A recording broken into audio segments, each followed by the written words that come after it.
Right, so the news from the center is that Ireland have won the toss and they have elected to bowl first. No surprises there. Pranav, teams winning the toss are deciding to bowl first. Actually, I wouldn't mind batting first, but these international sides, they analyze and they understand the situations much better. All the international sides have been noticing that every time that Oman goes into bat first, they have been struggling.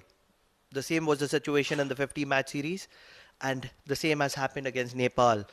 They have struggled to understand what is the target that they need to set and then defend it. Right, so we are all in readiness. Ball number 1, Oman versus Ireland. Here we go. And that was bowled well straight onto the pads. Played equally well.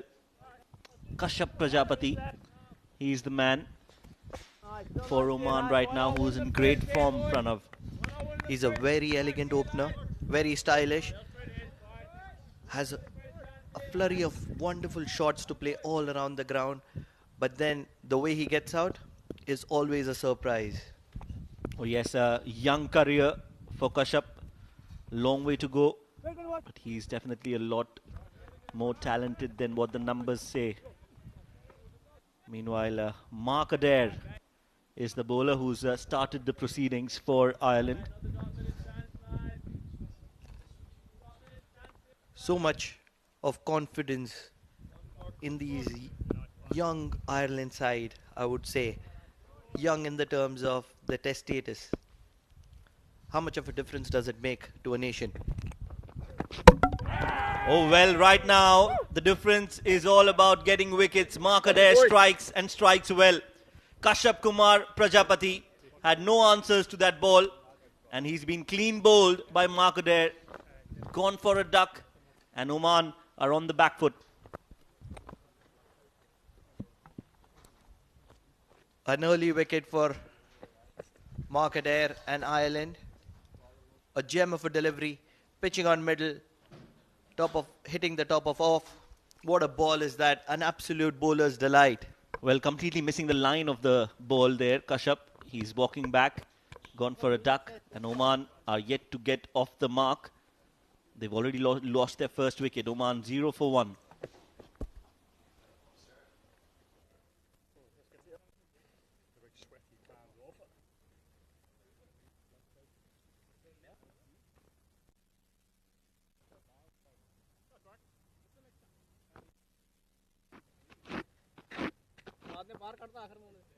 Item over, free to come.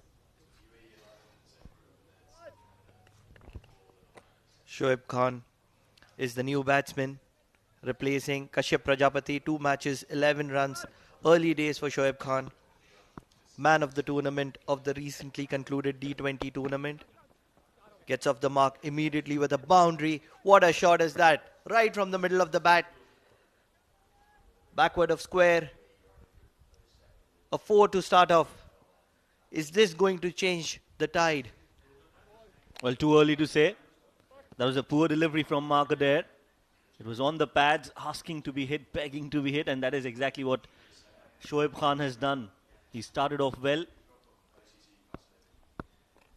Shoaib hasn't looked very confident in the stint that he has had recently.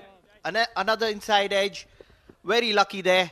Will get another boundary there to fine leg. What a start is that for Shoaib. Good start, very good start. Back-to-back boundaries.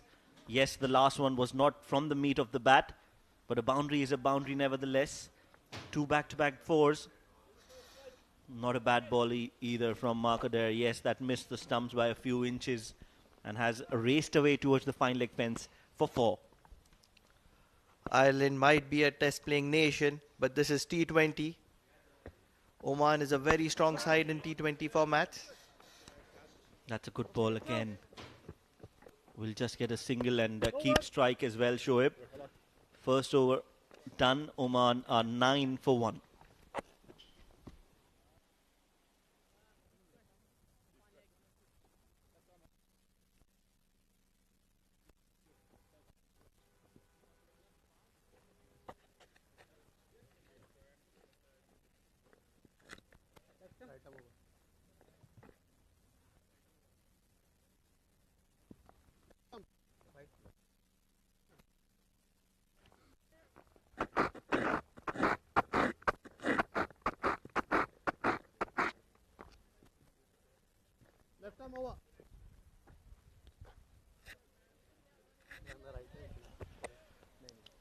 What a start has that been for Shoaib. One wonderful flick towards backward of square for a boundary. And then the luck factor. The left arm pacer comes in to the attack. A wide slash by Shoaib. Joshua Little is the bowler. Had a decent outing at the World Cup as well.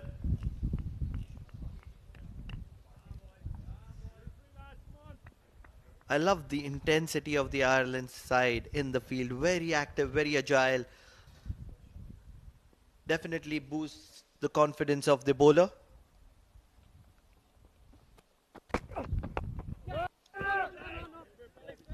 That's much better bowling from Joshua Little. He's keeping it tight.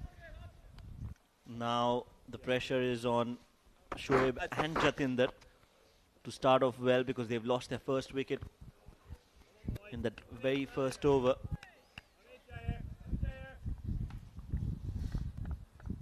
It is so important for Jatinder to get a very, very good start.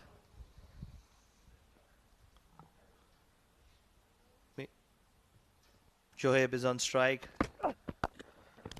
Wonderful straight drive. Right past the bowler. Should be another boundary. That's the third boundary for Shoaib. What a start has he had in this match.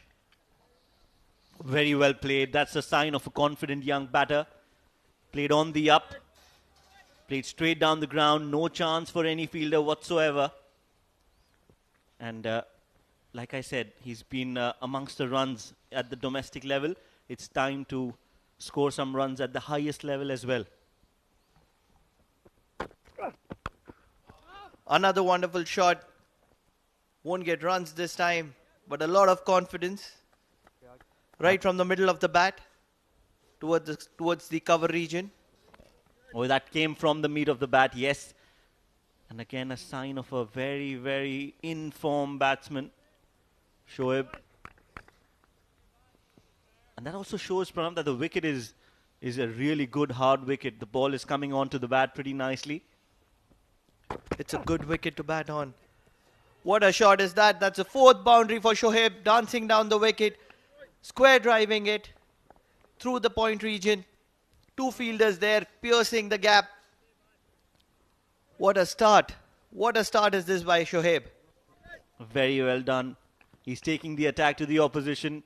Josh Little is under pressure. He bowled a fuller delivery. He was taken for runs. He bowled one short and wide. He's been taken for runs. Needs to come back strongly.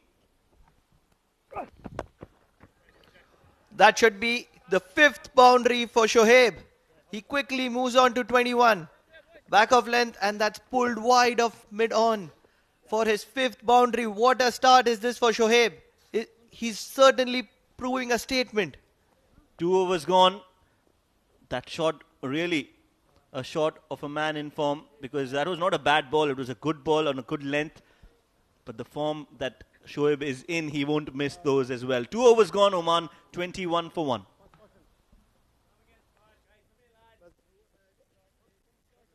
That's a middle. These are the teams for this match. Ayan Khan, Bilal Khan, Fayaz Bhatt, Jatinder Singh, Kalimullah, Kashyap Prajapati, Khawar Ali, Khurram Khan, Naseem Khushi, Shoaib Khan, and the captain Zishan Maqsood. Yes, for Ireland, Andrew Balbirnie, Craig Young, Curtis Camphor, Garrett Delaney, George Dockrell, Josh Little, Lorcan Tucker. Jatinder playing his very first delivery of the match. He's so important for this team. 33 matches, 823 runs, 450s, and a strike rate of 118.41. Not bad at all.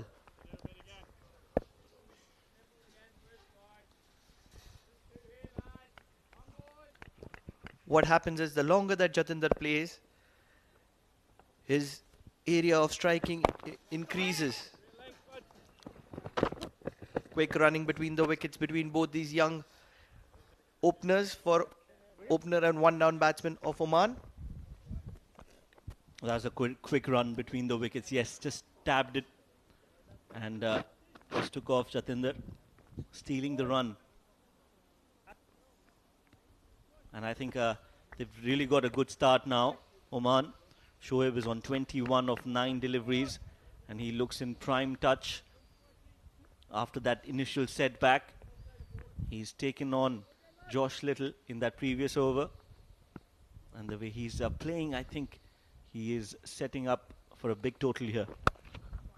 And as I say that, he plays another good-looking shot on the up, clears the mid-off fielder, and gets another boundary to his name.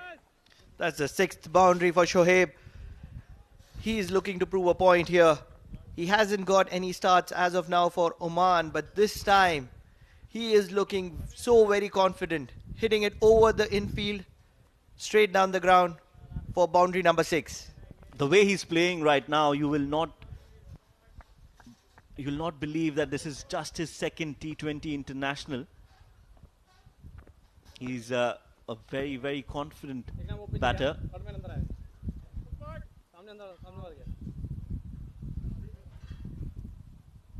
Meanwhile, Shoaib is on 25. He's quickly moved on to 25 of just 10 deliveries. Remember that this is a test playing nation. Oman is playing against a test playing nation. And they are counter-attacking after an early blow. Shoaib plays another beautiful strike over the cover region for another boundary. That's boundary number 7. We are counting boundaries here, Shoaib. Well done, Shoaib. He's taken, again, that attack, the aerial route, clears the 30-yard circle, and gets another good-looking shot. What was amazing about that shot is he didn't try to hit it hard. Made sure that he got a lot of bat on it to cover that attacking cover fielder just over his head.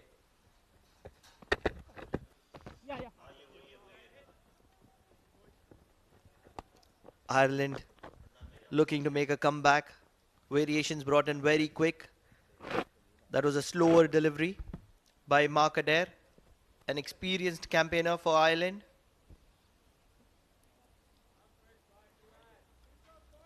Mark did get the early wicket of Kashyap Prajapati on the very second delivery of this match.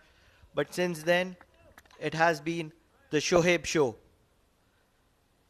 30 of 12. What would be interesting is what is Jatinder's plan. A quick single to mid-on.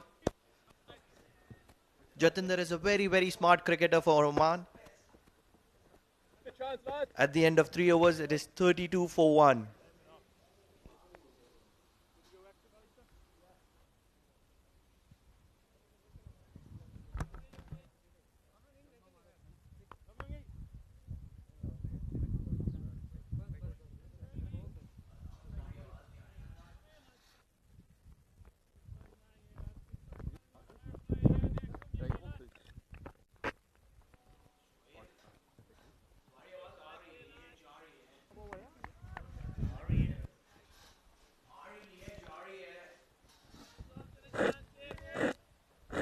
Looks like a bowling change for Ireland.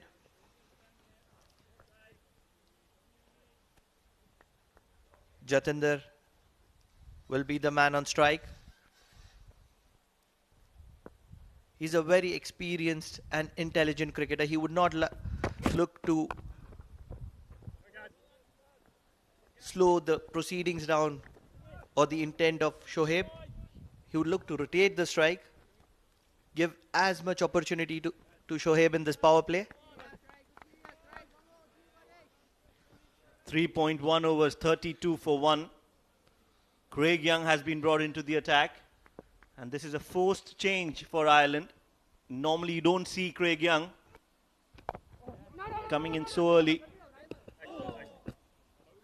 This time just a dab and a try to get a run. They were trying for that single to sneak in, but not possible. 3.2 overs. Jatinder is on 2 of 5. And it's important that he stays there at least for the first 6 overs. That would have been absolutely curtains for Jatinder had that hit the stumps.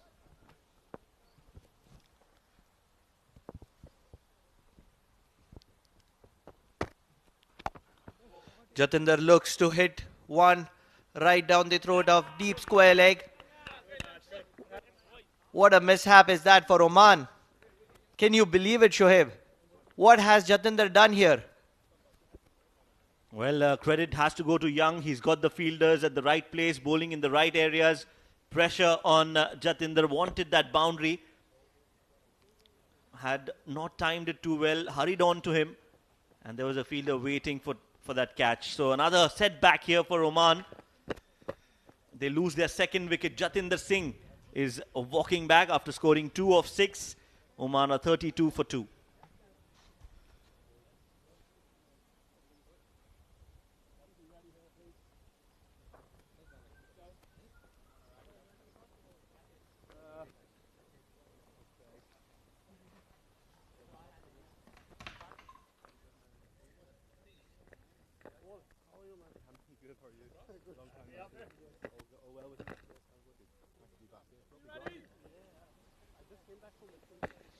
Ayan Khan is the new man in. What Oman batters need to do here is to play a supporting role to Shoaib. They cannot afford to lose a lot of wickets in the power play. This is where they have been making a mistake. They need to keep wickets in hand, play smart cricket, pick quick singles, get odd boundaries, get a base. That's well left by Shoaib. One bouncer for the over. 3.4 overs, 32 for 2.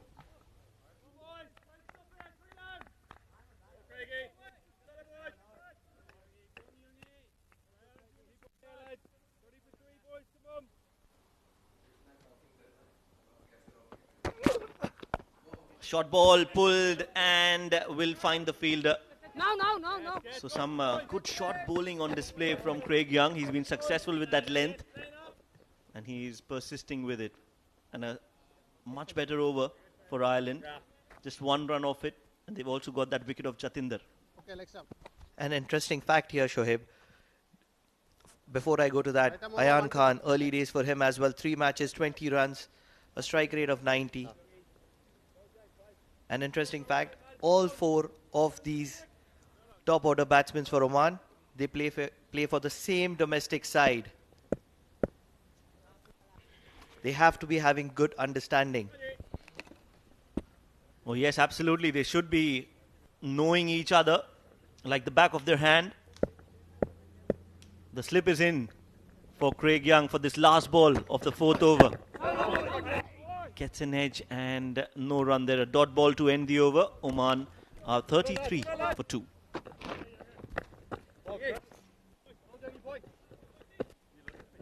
Yeah, no. That's the batting card for Oman. Kashyap Prajapati going back early. Jatinder Singh, 2 of 6. Shoaib Khan is batting brilliantly on 31 of just 14 deliveries. And a single ball played by Ayan for no runs. 33 for 2 in 4 overs.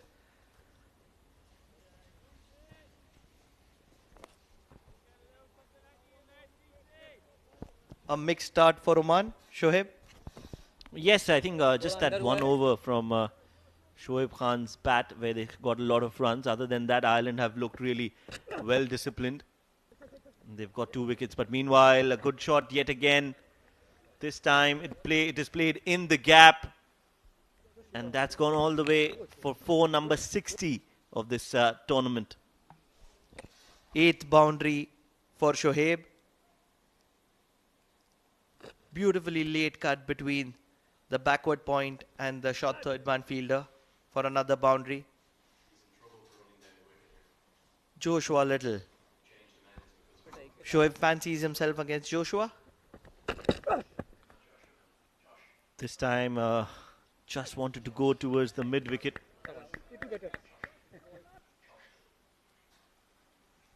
And it's gone into the hands of the keeper.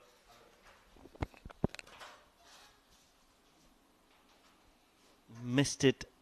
Not the length to be playing that shot. Should have targeted the offside. Shoaib is looking good. 35 of just 16 deliveries. Out of the 37 runs, he scored 35 of them. Flicked on the leg side for a single. Paul Sterling slowly clearing it out. That's our broadcasting and streaming partners. In India, Eurosport. In Pakistan, Geo Super. US, you can watch us on Next Level. Himalaya TV in Nepal. And Dubai Sports in the Middle East. If you are watching us online, you're watching us on Fan Code in India, YouTube/OSR Sports in Nepal. And for the rest of the world, it's YouTube/CricTracker and Facebook/MySportsEye. That is Joshua to Ayan Khan. A very talented youngster for Oman. Early days for him, playing for Oman. Once Ayan moved to Oman, he was one of the most impressive cricketers amongst the lot in the last 3 years. Well, he is definitely talented. And he's got the skill to back it up. Just needs to be a lot more consistent. Fumble will give them an easy single. Ayan Khan, a very handy cricketer, very good fielder as well, and bowls some handy off spinners, left arm orthodox, and bats well in the middle order as well. He's back home from Madhya Pradesh in India. Deep square leg has been put in place.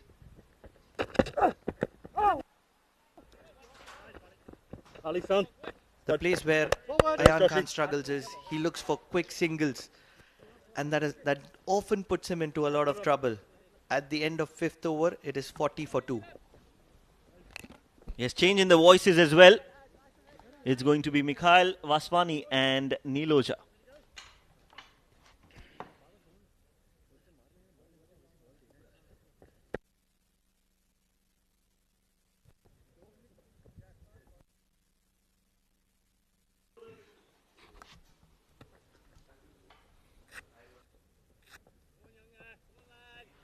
Thank you, Shoaib. Problems for Oman begin at the top. That's because they're not getting a substantial partnership up front. Early in the day, UAE was playing Nepal. They lost Mohammad Wasim early, but their number 2 and number 3 took them to a very good total. Support here for the Irish team. Back live. Shoaib has looked so impressive in the com box, giving me company. Neil Oja. Thank you so much, Mikhail. 37 of 18. Shoaib has done really well, ensured that he consolidates, and then the rate at which he's scoring, that itself is impressive, going at a 200. Ayan, left-handed.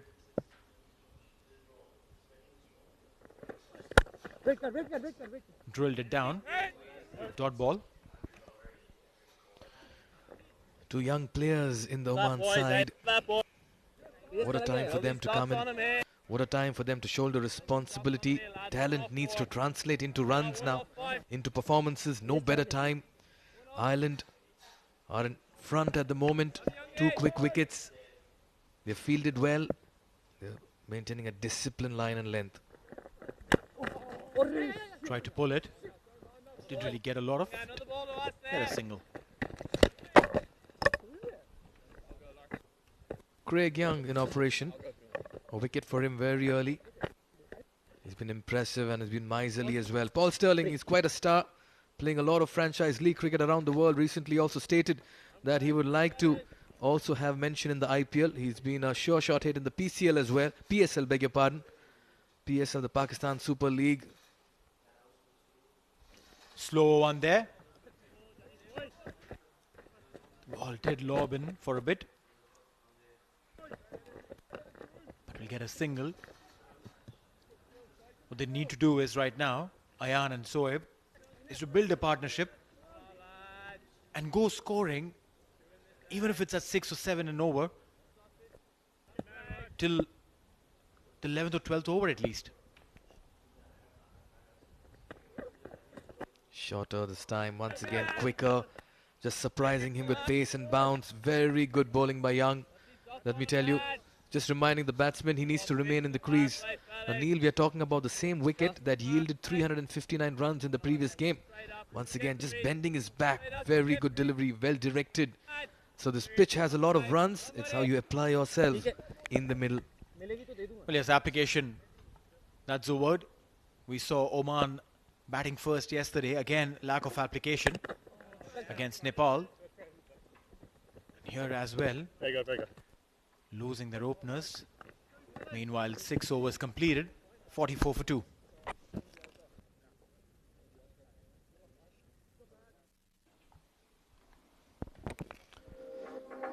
So the first 6 overs largely in Ireland's domain. The first wicket of Prajapati Kashyap going very early. Some edges, some inside edges. But the Ireland bowlers have bowled well. Shoaib Khan, though, counter-attack, came in and played some delightful hits on all sides of the wicket and hit 5 to 6 boundaries in a jiffy, just taking the pressure off the home side. Of course, he had Jatinder Singh for company at the other end. But just when it looked like they were finding a partnership, Jatinder perished, only to find the fielder at deep mid-wicket playing into the hands of the Ireland team. That's right. You need to apply yourself. You need to stick around. You need to play to a plan. That plan seemed a little bit off. 6 overs gone, 44 for 2. And now, starting the 7th. Now, ideally, these two guys should be trying to rotate strike, try and get those singles and doubles. The field is spread out. Enough and more opportunities to get those runs. A little change in the field. Curtis Camphor. 10 matches, 13 wickets and 2 fourfers. And that one came in the World Cup where he picked up 4 wickets of 4 deliveries. Long off, stepping back. Or is he coming in again? Paul Sterling coming to the 30-yard mark. He's in fact stepping back further. So deep mid-wicket falling back. Square leg coming in a little squarish. These are the two fielders that you can see on your screen. There's also long on and long off. Wideish delivery. You set a field for a good onside strength and then you bowl a delivery which is wide outside the off stump. 4 runs. Well, the Shoaib threat is looming large on the Ireland team right now. He's been dictating terms. He's raced to 43 in 21. Once again, that was short and wide. All he had to do was slash, get some bat on it. With third man up, that was always going to be 4. So Shoaib is looking very good in the middle. Early days in his career, but the kind of maturity and shot selection he's showing. Once again, good, solid front foot defense. And the highlight of his batting has been all his boundaries, Neil, have been pure cricketing shots. It's not been any risk, no slogs. Everything played through the line, through the wee. And that's why he's actually carving a nice little name for himself in this tournament. That's right. He's definitely sending those bad balls back. But come a good ball, he plays absolutely sensible cricket. My eyes also are on Ayan Khan. Extremely talented kid. Just needs maybe one good season. Thank you. And probably he'll be there for the long time. Yes, explosive batter rather. Good all-rounder. Meanwhile, Curtis, it's like the way he's mixing the deliveries, taking the pace off it, a few off-cutters to the left-handed batsman, creating some doubts, trying to create opportunities. In this format, you need a bowler who can think, who can imagine, and outthink the batsman. This time trying to go for the block hole delivery, a low full toss. Nicely driven, the placement matters. You can't error in line or length when you're bowling to Ayan Khan. He's going to punish you. Well, yes, definitely attempted a Yorker, erred in length. And the ball was picked up nicely by Ayan. I told you, this youngster is extremely talented. Just hasn't come off mark. But definitely in there for the long haul. Dot ball there. Curtis Camphor. There's a good equation between these two. Curtis Camphor riding high on that success of the World Cup. 7 overs gone at 54 for 2.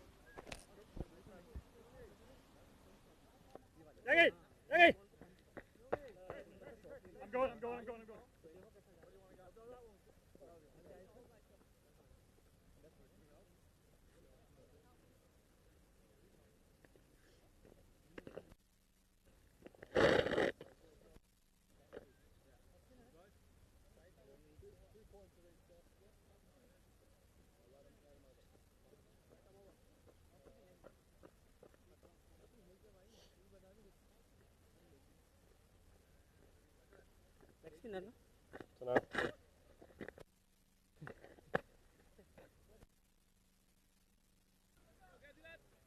Okay.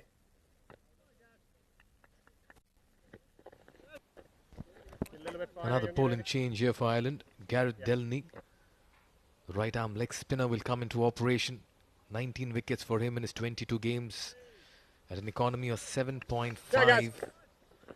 And he comes in at a time when both these batsmen are looking good in the middle. Opens the face of the bat, gets a single. Now this is going to be interesting. A left-handed batter against a leg spinner. I actually want to see what's the kind of field placement for him, especially on his onside.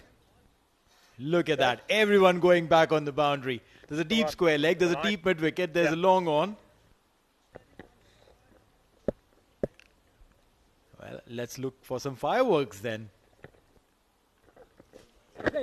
Soft hand, sensible, takes the first one hard. No. And no is the call from Sohaib. Sensible. Right, Delany is regarded more as a fearless opener, a hard-hitting batter who's Good here, lads. Great energy. known for his six-hitting abilities. And now he's work in progress with his leg spin, I believe, but he's got enough talent to go and master this craft as well. George Dockrell, another experienced campaigner in the Ireland team.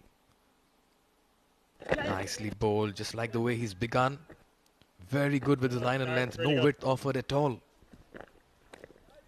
Yes, Shoaib did use his feet to get to the length. Ball Sterling there, extremely experienced. I love the way he was playing in PSL. We spoke about him a while back. Keeping an eye on that IPL. Auctions, meanwhile, a full toss and has been smacked flat. 6. Lucky guys. Much needed 6 here. Ayan Khan will not miss out on the scoring opportunities. He's got the power. He's got those forearms that can come into play as well, and he'll not let go of any loose delivery this time. Giving the charge, coming forward and picking it on the full. A fielder was deployed for that, but it went way above him. Well, that and he's a leggy bowling against a left-handed batter whose onside is the shorter boundary. And Neil, we've hardly seen any turn today. Early in the day as well, the spinners could not extract much purchase. So it becomes all the more difficult, particularly for a leg spinner. Once again, just drifting down the leg side, has been nudged towards the fine leg boundary. Will go for another 4. Poor bowling here, good cricket. Runs are coming thick and fast now from Ayan's bat as well. Single by Rahul Ashar, that coming off the bat. So 10 runs in 2 deliveries. And all of a sudden, the equation changes. That's right. One last delivery to come. It's been a very healthy over from Oman's perspective. 13 runs already of this. One more delivery to go. Ayan get a lot of confidence from these 2 shots that he's played. One a deft touch and the other one a full Monty. You. Soft hands.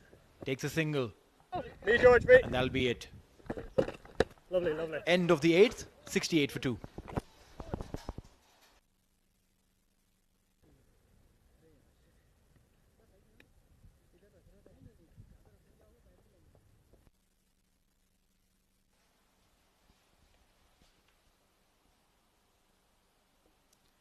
All right, so both the teams there. Oman, Ayan Khan, Bilal Khan, Fayaz Butt, Jatinder Singh, Kalimullah, Kashyap, Khawar, Khurram, Naseem, Shoaib Khan and Zishan Maqsood. That's the 11 for Oman. As far as Ireland are concerned, they've got a very interesting side as well. We'll come to that in a bit. Ayan Khan on strike. That was a snorter, a beautifully shot delivery onto the body of Ayan. Scampered for a single. Scampered against camper. Yes, that took him by surprise there, Ayan, but luckily he didn't really lob it to any fielder. Usually more often than not, when you're blinded with such deliveries, you just end up holding it out to somebody inside the circle. Curtis Camphor clearly is mixing it up well. He's executed the short delivery as well to great execution. I feel this is a good opportunity here for Oman to actually plan this total of theirs. They've got a partnership going. Shoaib has looked very good. Ayan has chipped in with 21. He cannot throw away the start.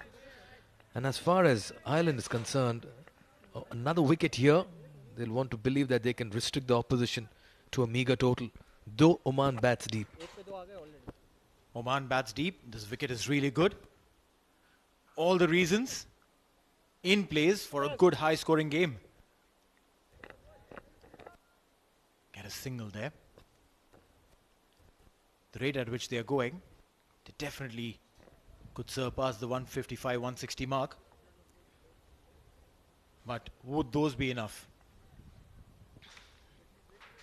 He'll have a role to play. Cover Ali, another towering personality, another fine batsman, spent a lot of time in Oman cricket, pulling it this time towards the long gone region. An interesting story about Curtis Camphor. I believe he played for South Africa in the under-19 in 2018. Then he caught the eye of Niall O'Brien during a match against South Africa Provincial 11. And from then on, things have changed. That's a happy dugout at the moment for Oman. 72 for 2 in the 9th over. 47 for Shoaib. One hit away from his half century. Finally will come into play. We'll get a single there. You're talking about Curtis Camphor. Yes, he had a long chat with Brian, and that's when he expressed his interest to play for Ireland. And the shift happened in 2020. And ever since then, he's ended up being a very fine all-rounder, trying to make a mark and solidify his position in the side as well. Shot ball pulled up in the air. Fielder circling underneath and will take it. Brilliant catch there, and that is what Ayan should have stayed away from. Not to be so. That's a big wicket. Oh yes, Curtis Camphor can be a skiddy customer with the ball. Once again surprising the batsman there with pace and bounce. Not in position to pull that. Craig Young did really well to get underneath that one. Kept his eyes on the ball. A diving catch and a wonderful catch taken as well in the end. Ayan Khan's promising start is cut short by Curtis Camphor. He's out for 22 in 18. It's 73 for 3.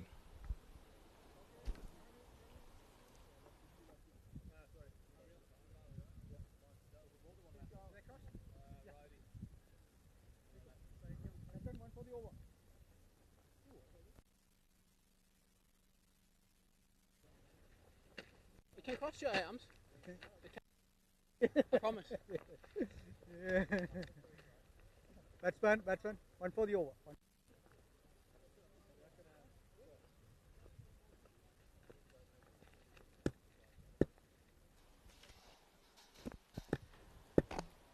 .5 overs, 73 for 3. Ayan just losing his wicket to a short delivery. Wanted to pull it, didn't get underneath. One last delivery to come of the 9th.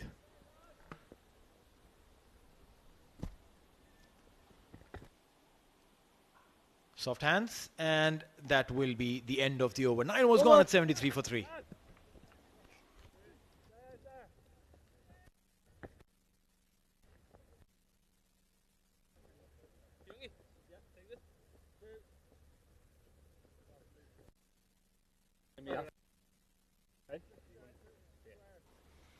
You've got to give credit to the bowler over here, Curtis Camphor. He's executed that short ball with great precision, and if you're backed by such fielding and catching, as a bowler, you'll always feel good about running in. Very good teamwork, and this means Captain Zishan Maqsood walks into the middle, loads of experience and runs. 250s for him, strike rate, a decent 110, 636 runs. He can hit those big sixes, as many as 15, but he has a different job to do here, just like what he did yesterday. Graft, compile, construct this innings and be the architect for Oman's total. You want the man gone? Simi Singh introduced into the attack. Right arm off break, 40 matches, 30 wickets for him. Economy of 7.5. Now, An off-break bowler against a left-hander Yeah, Zishan. What do you reckon? give him a chance to save it if he left it. Zishan Go. loves playing against the spin. Give your lap here. Very, very comfortable. Oh, Simmy, good start, That. great start. I got on top of the ball right there on the very first delivery you're he okay there. faced. Played it back to the bowler. Run there, guys. And not a bad ploy to have a slip in place. It's attacking mindset by Balbani. Believes that this pitch may just take some turn, or this could be close. Yes, no. You don't want another run out. You don't want a confusion over here. You don't want to lose Shoaib. That's right. Good day, fella. It's a good field setting. Very attacking. Paul Sterling in that position. The slip. Very fine. Wanted to sweep it. Didn't really connect it well, but we'll get a single nonetheless. A leg by signal there by Rahul Asher. So Zishan still to get off the mark. In all of this, Shoaib has been kept quiet. He's just been watching things unfold at the other end. He's been off strike for quite some time. Precisely. That's not a good sign for a man in form. Give him as much strike as you can. Shoaib, 48 of 27, one hit away. Punching it down the ground, we'll get a single. He jogs to get that.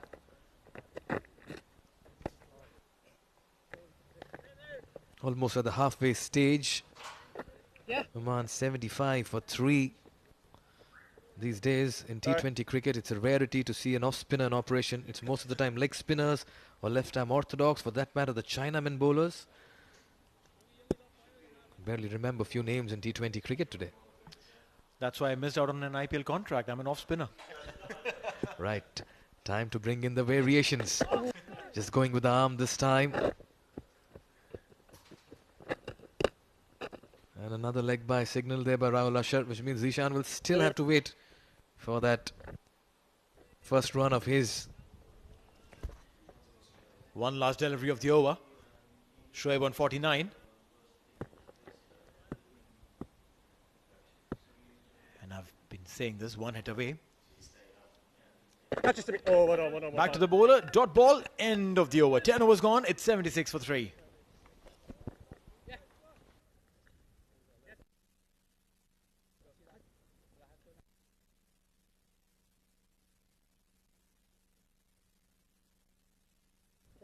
Captain, going good. Keep it on.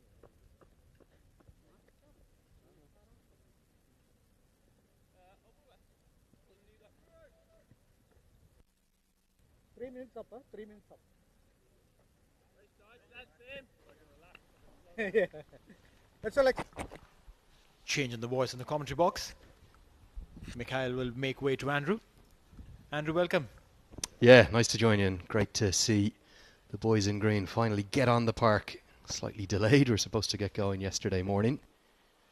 But a few logistical issues just meant that I think it was actually their playing kit and all of their cricketing equipment didn't get across here to Oman in time, but all is well that ends well, and they'll have to play 3 matches in 3 days. That'll be the only disadvantage for them now. So a test in what is very un-Irish weather, beautiful 25, 26 degrees here.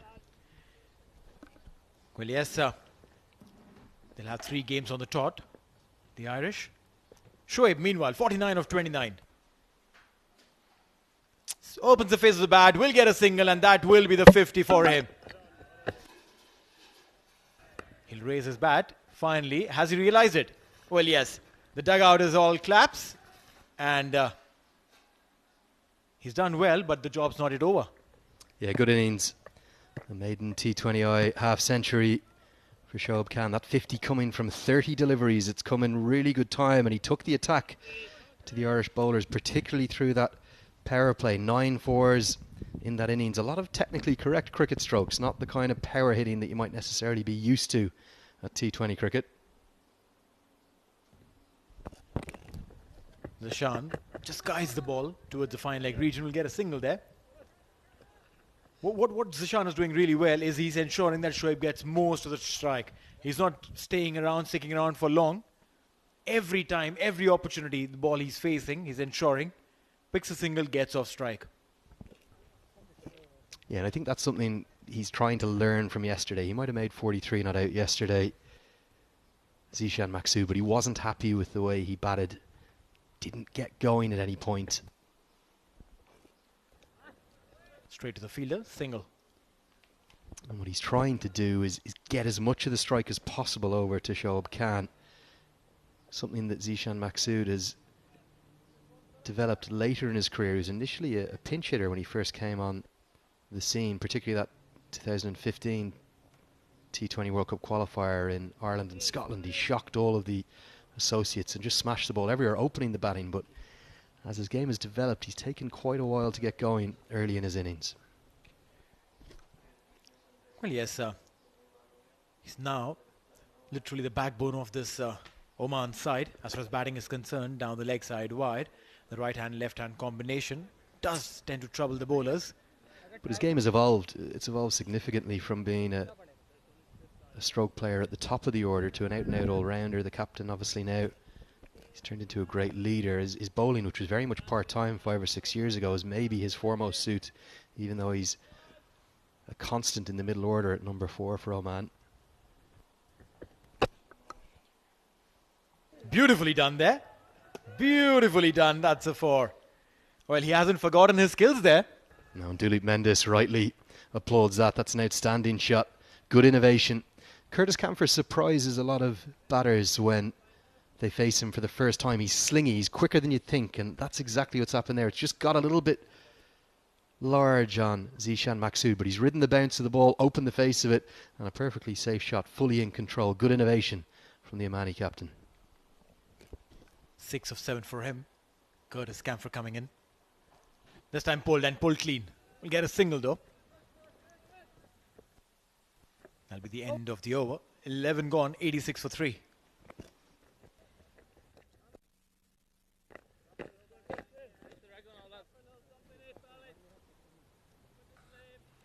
So here is that maiden T20I 50 and a few other highlights as well.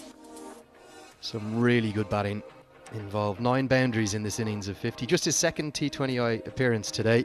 Has made a 50 in ODI cricket, and that's where he debuted for Oman last year. But he's been a big pickup for this side. It's not a young side, this Omani team, full of experienced cricketers. And he's come in at a slightly more mature stage, and he's taken to international cricket with real aplomb. You need a couple of cricketers who can actually take opportunities and make it big. This time straight into the hands. Very good. Zishan perishes. We were talking about a partnership. We were talking about how responsible Zishan has become over time. But this time, played it straight down the throat, and Simi Singh will get that one big wicket. Simi Singh's had a magnificent 24 months or so for Ireland. He's turned into their most consistent performer with the ball.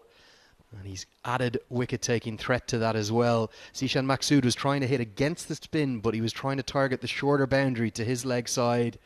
And in the end, he's just given it away, hasn't he? Simple catch, very well held in the deep there by Gareth Delaney, who had a few problems in the recent times in the deep. But Zishan Maksud is gone. He's dismissed for 7. And Oman, they lose their 4th wicket now. It's 86 for 4.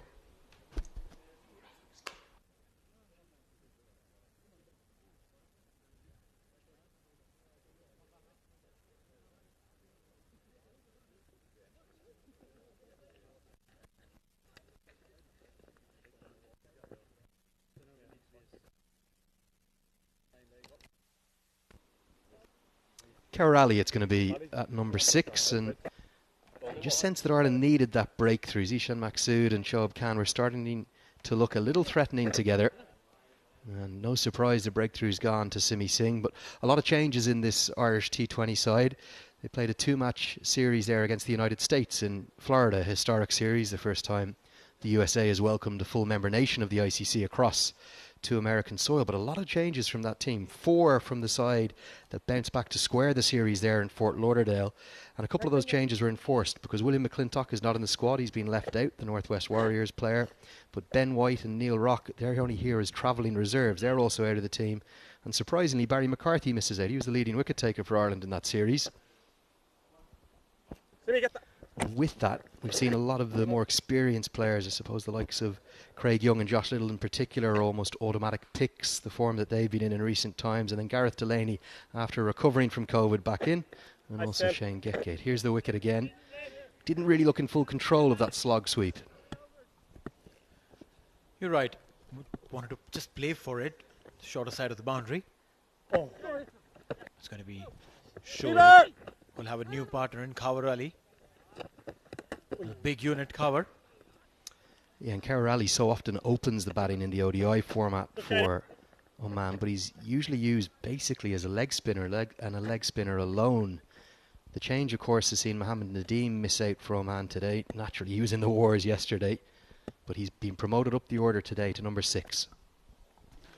Khawar Ali, obviously, like you mentioned, started off as a batter, but then due to tennis elbow issues, he had to switch his skills. Got on the side as a pure bowler then, doing his leg spinners. But his ability to bat stays around. He's not a big hitter, though. He really isn't. Sometimes in ODI cricket he can attack early in the power play, but a career strike rate in T20I cricket of just 99. And that's been one of the issues for Oman. They've got those power hitters later in the order. Perhaps they're just trying to hold the likes of Naseem Kushi back to try and target those boundaries late in the innings. It's a conservative choice to go with Ali at 6.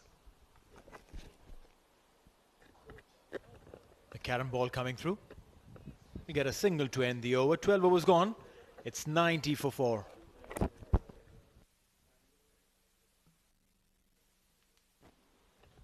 Yeah, that's Harry Tector doing the fielding down at long off, not in the starting 11 today.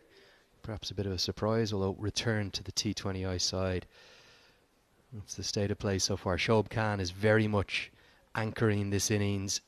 His maiden T20I half-century has Oman with a platform, not in a dominant position, but certainly a platform which they could take and utilise, particularly with the hitting of Naseem Kushi, and we'll see some other big swinging at the bottom. For Ireland, 4 wicket takers so far, and I'm surprised to see the part-time leg breaks of Gareth Delaney used. He was dispatched. Curtis Camphor will continue. Short ball pulled. Just a single. They've definitely put brakes on that scoring of Oman. There's a time when Ayan Khan and Shoaib were scoring freely. Post the wicket of Ayan, things have slowed down for Oman. What was interesting to hear from Zishan Maksud at the toss as well was, I asked him, did he have anything to fear from his higher ranked or higher status opponents in terms of Ireland being a full member nation coming down to play against the associates? And he said, no, not at all. We're well used to playing and beating the men in green. They've played each other 4 times in T20I cricket, 2 wins and 2 losses. And I think they look a confident side. They like their matchups against Ireland. Nicely bowled here by Camphor. Well, yes, I mean, if you look at the Omani side, they're quite a fearless side. Qualified for the ICC Men's T20 World Cup last year. Played against some nice names, big names here at this very venue. Couldn't really qualify for the final draw. No, they lost their 3rd group game to Scotland, having hammered PNG. They destroyed them in the first game, won with 7 or 8 overs to spare, a tight loss to Bangladesh, and then the defeat to Scotland. But it's actually a double jeopardy situation. If they'd won that game, they would have not only advanced to the Super 12 of the T20 World Cup, they would have qualified automatically down for the big dance in Australia later in this year. That's what Namibia and Scotland got to do. Well, yes, that's right. Then if that was the case, probably this series would have been a kind of an insignificant tour for them. Well, they may not have even been hosting this qualifier that's coming up next week, the main T20 World Cup qualifier. But it has brought some of the best associate sides and indeed a full member nation of the ICC to here in the Sultanate. It's given us this fantastic quadrangular series between 4 very evenly matched sides. And it's set up a huge week of cricket next week. Stepping down, wanted to play it towards the onside. The ball goes someplace else. Third man will slide in and stop the ball with a couple of runs nonetheless. Again, Harry Tector doing the fielding. Harry Tector is on for Paul Sterling. I know there'll be some concern amongst Irish fans as to Sterling okay. I don't see any injury from Sterling. I can also quell any rumours that he's on the sidelines watching the IPL auction. That's not happening. I can assure you of that.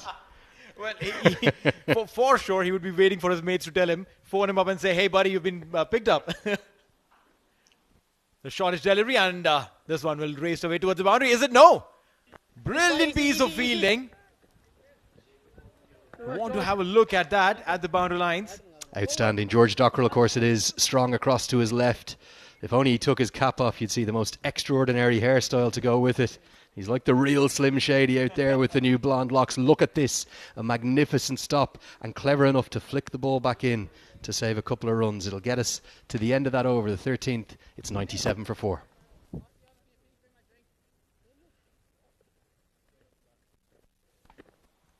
If you're wondering what the Slim Shady reference is, George Dockrell has decided to go with the fully peroxided blonded hair. Michael Caulfield, who does a lot of work with the Irish setup as the sports psychologist, great to see him back on this tour. And he tweeted out a photo from the team bus yesterday. I didn't recognise George Dockrell in the back. I was wondering what was going on. It's a bit in vogue at the moment, the blonde locks. I'm glad Simi Singh hasn't followed this route. To the fine leg, there's a chance. Nope. Lucky. And that's the leg break from Simi Singh, the variation. He likes to bowl that almost only solely to the right-handers. He brings out that leg break. It is a real huge change in action. It's not that it's a surprise delivery, but the ball will turn away from the right-hander. Reverse sweep straight to the fielder. Now, this is what I fail to understand. You may call me a little orthodox, but when you can play straight and get your runs, why do you need to do your reverse sweeps? Well, I think you use it to manipulate the field, but in this case there's two fielders on that stroke, so I'd agree with you. Keep it! Got a single there. And the problem for Oman here, it feels a little bit like the same stage of the Nepal chase just a couple of hours ago. There's the leg break, so that comes out the side of the hand. He rolls the wrist over it. It's a very different action. It doesn't look anything like the off break. Every batter will pick it, but it's still being used as a variation by Singh. He practices that more and more of late. Making room. The batter there, Shoaib, read it way in advance, made room for the ball to turn away from him and played it square. Yeah, and that's the 100 coming up, so there's just ripples of applause in the deep from the Omani bench, but they need to get going. They've got to get up north of probably 160, you'd think. And that's gone. Gets a wicket. Finger raised, and Kaur will walk. Simi Singh rewarded. Not a good day for Kaur Ali with the bat. He looked all out of touch. It's ended up being an ugly heave across the line. He may well have picked the leg break, and again, Singh using this variation more and more to the right-handers. There it is, inside edge, into the pad, loops up.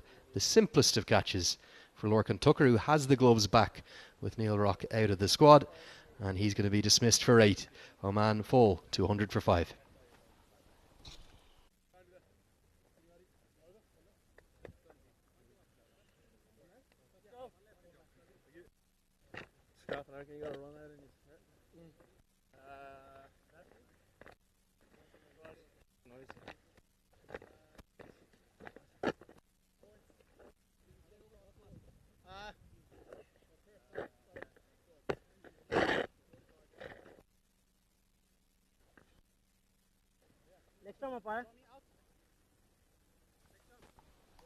So the diminutive figure of Khurram Khan to the crease.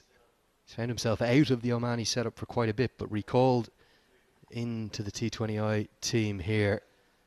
And again, we're seeing Cushy being held back. I'm not too sure why that is.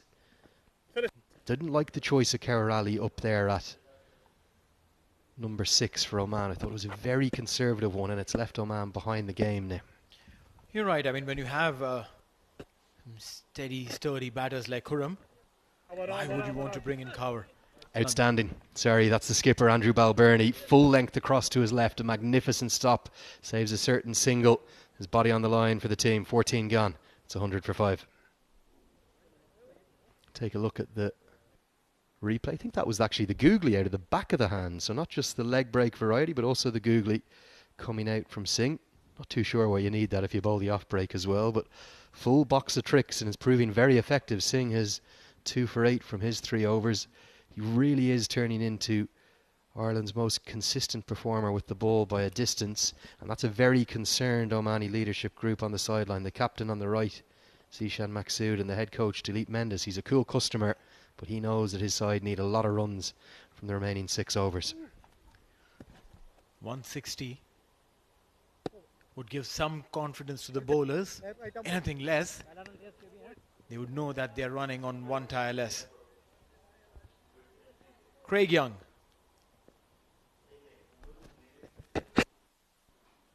Beautifully played, straight up in the air, but will that be taken? Yes, it is. That's another wicket. First ball of the fresh over, and Shoaib Parish's big wicket. A calamitous collapse from Oman here, because Shoaib Khan, who's been starved of the strike for the last couple of overs and has been excellent so far with his innings of 57, has given it away. The simplest of catches, they don't come any easier than that, to Simi Singh down at long off. Just chipped down his throat, almost catching practice to him. And Oman are going nowhere in a hurry. They've lost Shoaib Khan for 57. The score is 100 for 6.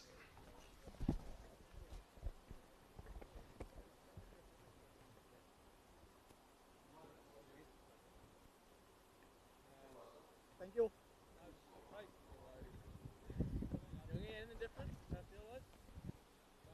Well-earned drink for the Irish bowlers. There's little moments in cricket that make big differences, and Andrew Balbirnie's stop from the final delivery of the previous over, the 14th over, it looked for all money that it was going to be a single to get Karim Khan off the mark, but Balbirnie dived on the very hard square, full length to his left. You could see the impact. He almost jarred his shoulder, saved the single, and as a consequence, Shoaib Khan, who hadn't faced many balls in the last 3 or 4 overs, was on strike, and he's given it away. That's right, that happens very often. 13 matches, 125 runs. A strike rate of 132. Naseem. Wicket-keeper bat. Off the mark on the very first delivery that he faces. Here is that dismissal. It really was the softest of dismissals. Just a length delivery from Craig Young. I'm not sure where he was targeting either. I don't think he was trying to go inside out over extra cover, but the bat's twisted in his hand and he's ended up just hitting catching practice down to Simi Singh, who's gleefully accepted it. And Oman, I'm not sure where the runs are coming from. They're going to need something special from their finisher, Naseem Kushi. Both these batters, Khurram and Naseem, are very capable of big hits, very capable of getting those big scores. But will it be today? They've got a little bit over 5 overs to play on for.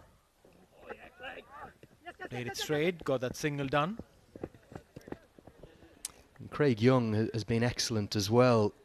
One of the standout performers for Ireland in that ODI series victory against the West Indies in Jamaica that was part of that ICC Cricket World Cup Super League that gave Ireland 20 critical points there in the Caribbean to finish their tour of the USA and the West Indies on a high. He was probably the pick of the bowlers alongside Andy McBride. McBride's a bit delayed in his arrival. Will hopefully be available for the next game.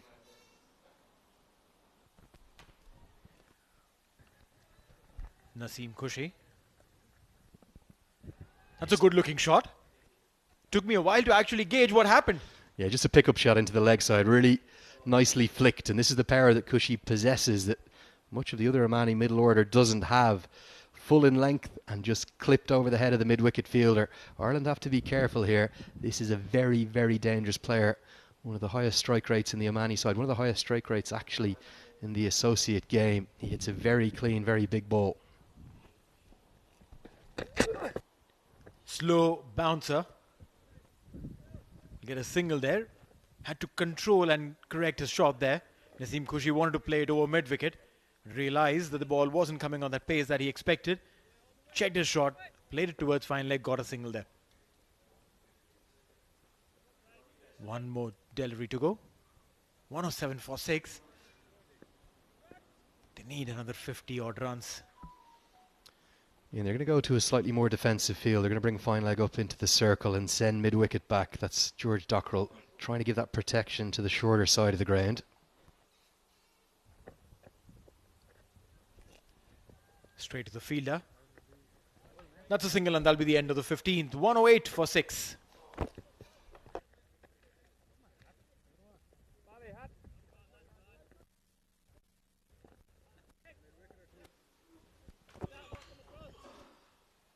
A rather dismal performance from the top. Kashyap didn't open his account. Jatinder just 2. Shoaib Khan tried to steady the ship. 57 of 38. Company provided by Ayan Khan. 22 of 18. Zishan Khavar again didn't do much. Right now, it's all dependent on these two guys, Khurram and Naseem. Will they be able to see Oman through the 160 mark? We'll have to wait and watch. But for those 5 overs, it's going to be Mikhail and Shoaib giving you company. Thank you, Neil Oja. Oh yes, the 5 overs remaining will be quite a test and a puzzle as well at the same time. Not much of batting left for Oman. The problem is they've not been able to convert the starts into sizable totals. Khurram Khan got a century in the Oman D20, the recently concluded Oman D20 Cup that happened, the premier domestic tournament. Oh. This time just going with the arm. Simi Singh has bowled so well this afternoon. He's kept things so tight. Nice, Khurram Khan got that century while opening. Just wonder what's he doing low down the order.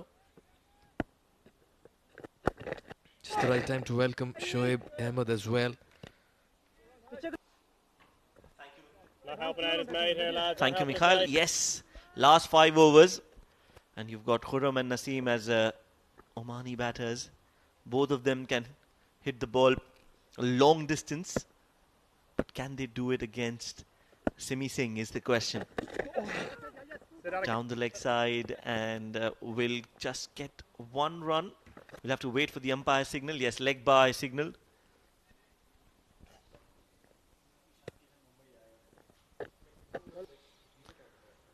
This is a very, very important partnership in the middle. If Naseem and Khurram can add a quick 40-50 runs, or rather more in fact, then Oman will feel good. But at the moment, they're up against a very fine bowling effort and performance. A leg break here by Simi Singh. He's got the variations in his repertoire. Good fielding again. Very nice fielding. Ireland have looked so sharp in the field today. Yes, they have. They've always been. That's one aspect of the Ireland cricket team that we all absolutely adore and are in awe of is the fielding. 100%. Khurram Khan, that wild swing over there. Practically understand that it's kind of a situation in which they'll need to throw their bats at times. That was there in the slot, just trying to overhit that one. Good that he didn't drag it onto the stumps. A little bit of panic. Once again, looking to go big. Have you found the fielder? Yes, he has completed almost a drop catch over there. But nicely done in the end. Playing across the line only to find the fielder at deep square leg. And Khurram also departs without adding much to the total. Well, wickets falling like a pack of cards here for Oman. They lose their 7th. Khurram Khan was under pressure, was not timing the ball too well.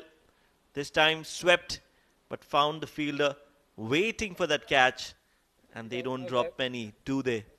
Wicket number 7 down. Khurram Khan is walking back. 110 for 7.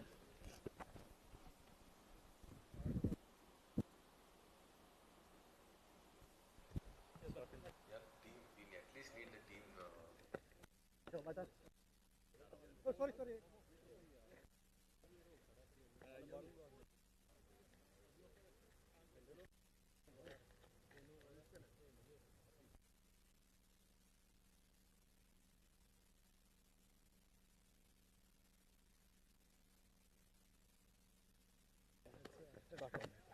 Yeah. Up, Josh. Right spell, Simi. Keep taking them, lads. 3 good balls here. 3 good chances.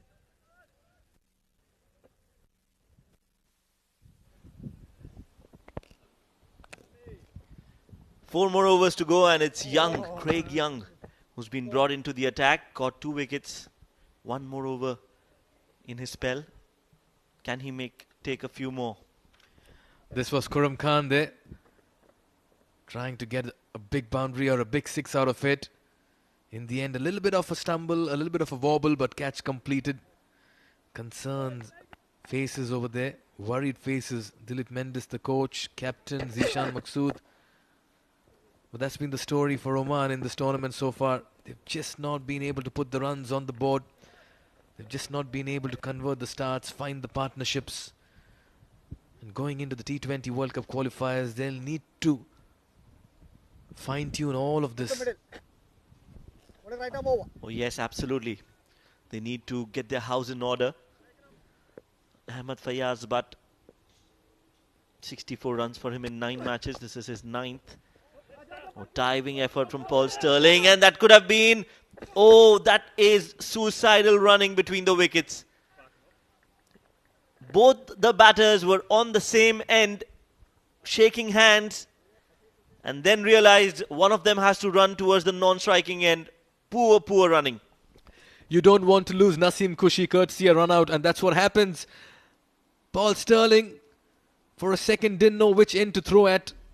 He asked the question as well, where do I throw it?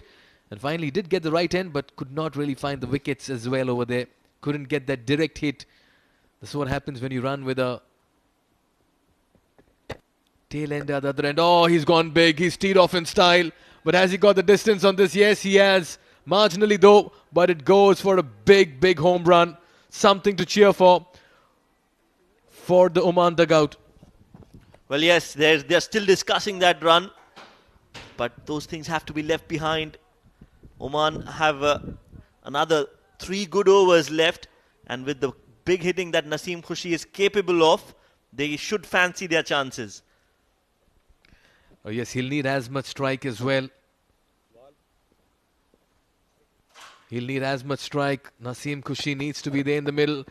Looking to go big once again. He's throwing his bat at virtually everything at the moment.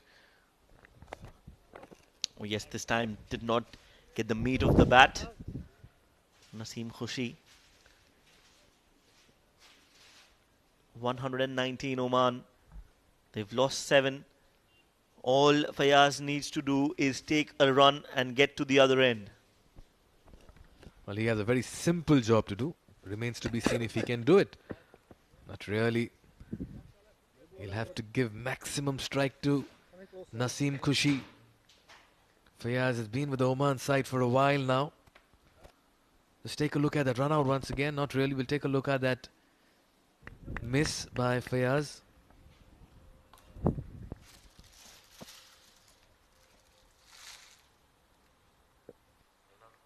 Last ball of the over. Fayaz should go for a big hit now. Now he's trying for that single, but good fielding there from Craig Young on his own bowling. 17 overs gone. Oman 119 for 7.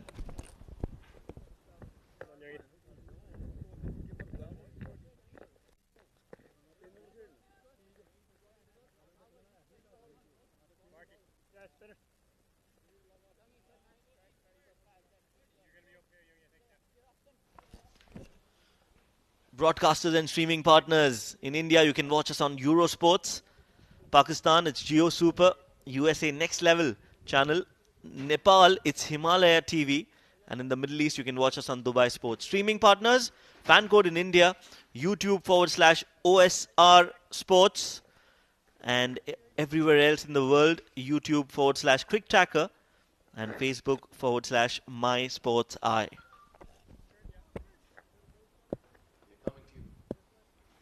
We are coming to you live from the Oman Cricket Academy.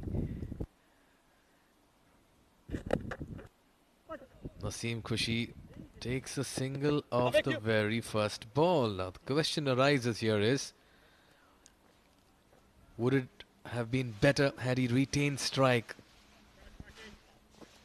Well, I think it was okay to take that single.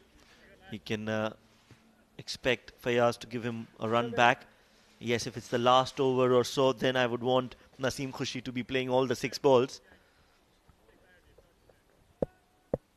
Meanwhile, Markader fails to get that. Another slow delivery. Every dot ball will serve as frustration for Naseem at the other end. He wants strike. Back of the hand delivery. This is good change of pace. We've seen so often on this wicket. The change of pace has worked wonders. Well, Fayaz trying to go for that glory shot. All he needs to do is get back to ball, place it in the gap and get that single. Hasn't been able to do that. 4 deliveries he's faced.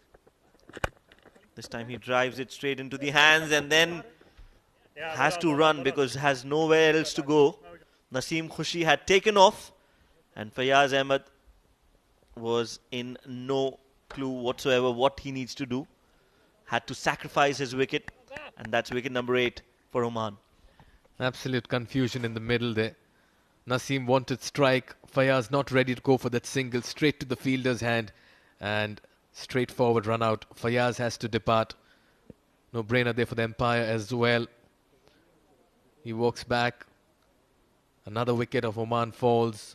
And that's been the problem for them. Not just in this game, in the previous game as well. They were dismissed for 135. This time around, Fayaz departs for 1. It's 120 for 8.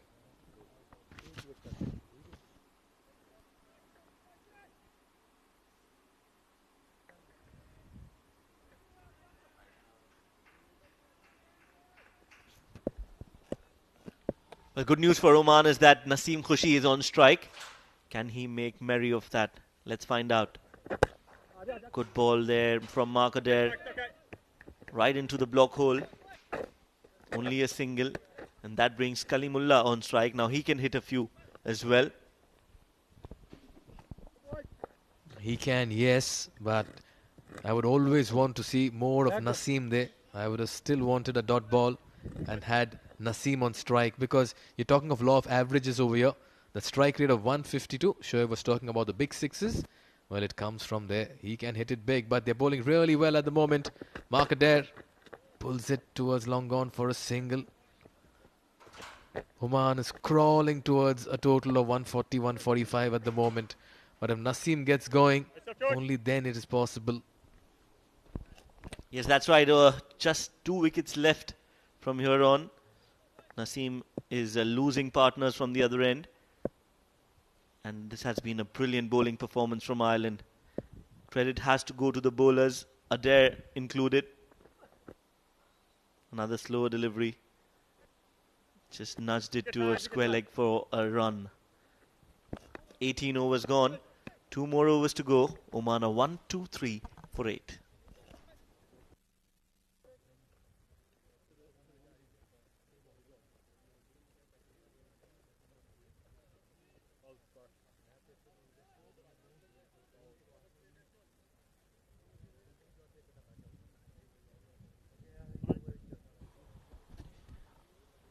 Markader opening the proceedings for Ireland. Josh Little. Little costly this time around. Craig Young has been the pick of the bowlers at an economy of 5.5 with 2 wickets in his 4 overs. Did really stall the progress for Oman. Curtis Camphor mixed things up really well with the ball. Changed the pace and brought in a lot of variation. But Simi Singh has been the star with the ball. In his 4 overs, the off-spinner gave away only 9 runs, picking 3 wickets at an economy of 2.25. It's been a wonderful bowling effort by him. And what I really liked is the kind of variation as well he brought. Not just the off-spinners, but the leg spinners and the googlies as well. Naseem Khushi has 12 deliveries to tee off. What's his plan remains to be seen.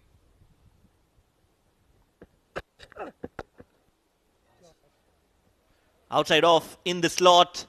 And he places it in the gap. Naseem starts off this over of Little with a boundary. Oh yes, and that's what he can do if he's in the middle and he gets as much strike as possible. And that's why I believe of the 12 deliveries, if he gets to play 10, it will be a very good sign here for Oman cricket.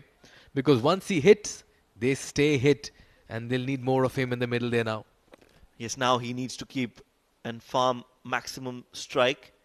He has to stay there. Only run if there's 2. Big swing. Kalimullah will take strike now. He can hit a few as well. 128 for 8. Well, trusting your partner is one thing, but realizing the importance of you doing the job is an equally important thing as well. And to me, I believe Naseem should be taking more strike. Kaleem, yes, can hit the big hits, but at this point, Josh Little also is bowling a very tidy line. There's a long on, a deep mid wicket for the big hits.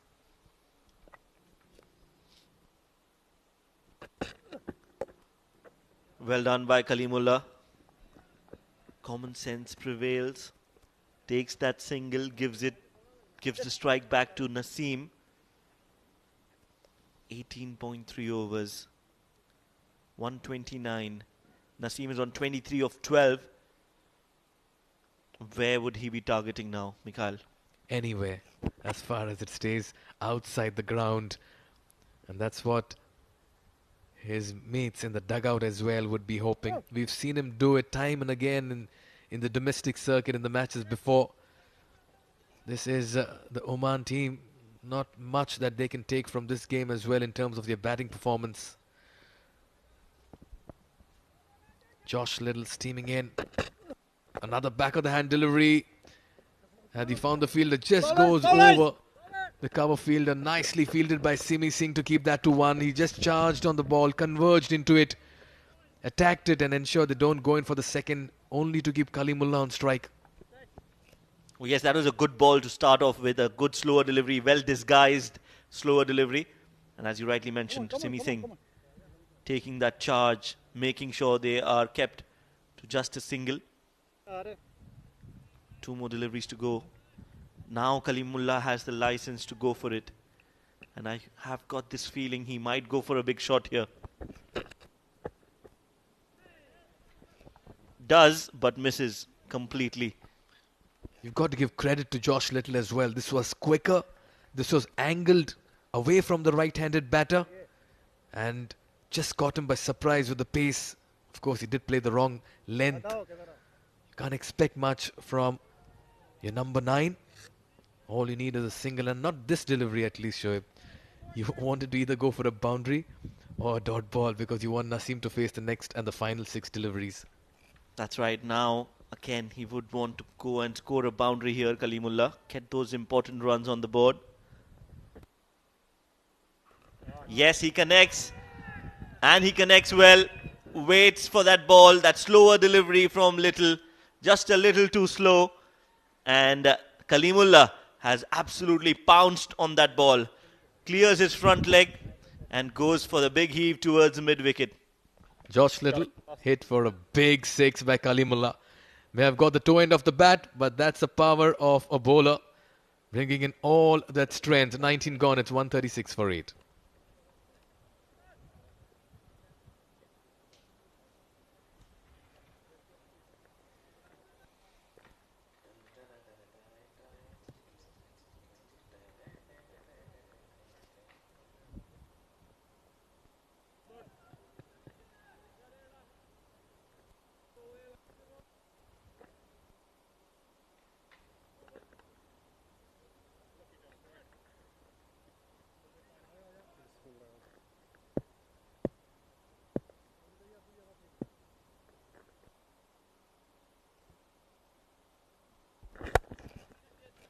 Another big hit coming from the bat of Naseem, but finds the fielder at long off, and that is the end of an innings that promised to be something else, but couldn't stay there till the end. Naseem scoring 24, found that fielder just on the boundary ropes, but couldn't do much. A low full toss is always very difficult to hit, and hit those big, Mikhail. Another change of pace delivery by Mark Adair. And it spells doom for Naseem Kushi. Was looking good to tee off. Well, once again, in his bid to accelerate, in his bid to find the big hit, he has to take the long walk back to the dugout. Another wicket falls for Oman. And they once again border in that score. That's in the 130s and 140s. And what's interesting to see is Kalimullah giving instructions to Bilal Khan. Number 10 and 11. Both are partners when they're opening the bowling for Oman. But right now they have a different role to play. They have to negotiate the remaining 5 deliveries. and try to score some runs off it as well. Shoaib, I know what Kalimullah would have told Bilal. He would have told, take a single and give me strike. I've hit a 6 in the previous over. Absolutely, and he can hit a few more. That will be called a wide. We'll have to bowl that again. Mark Adair.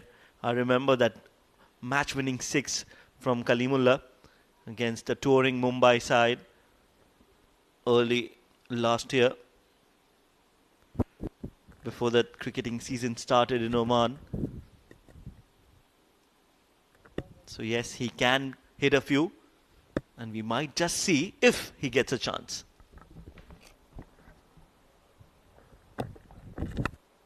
Another slow delivery. This time it's picked up, only to find the fielder. Another very fine catch. This has been Ireland cricket for you. In the field, they've been impeccable taking catches. The kind of commitment and brilliance they've shown, it's been simply superb. Well, that's the captain, Andrew Balbirnie, showing you the way, leading by example. That's a difficult catch, I tell you, because there's sun right opposite from where he was running. And it's a low catch, running catch, diving to his left. Never easy. But a good catch to end the innings for Oman. And as I said, you couldn't get Kalimullah on strike. They've lost 5 deliveries that they could have played and scored some more. Definitely a below par score from Oman. Another very average outing here for the Oman batsmen. In the first game of theirs against Nepal, they were restricted to 135. And this time against Ireland, they're bowled out for 137. Not much you can take from that batting card, but for Shoaib Khan's 57-38, an audacious batting performance by him. Ayan Khan showed promise.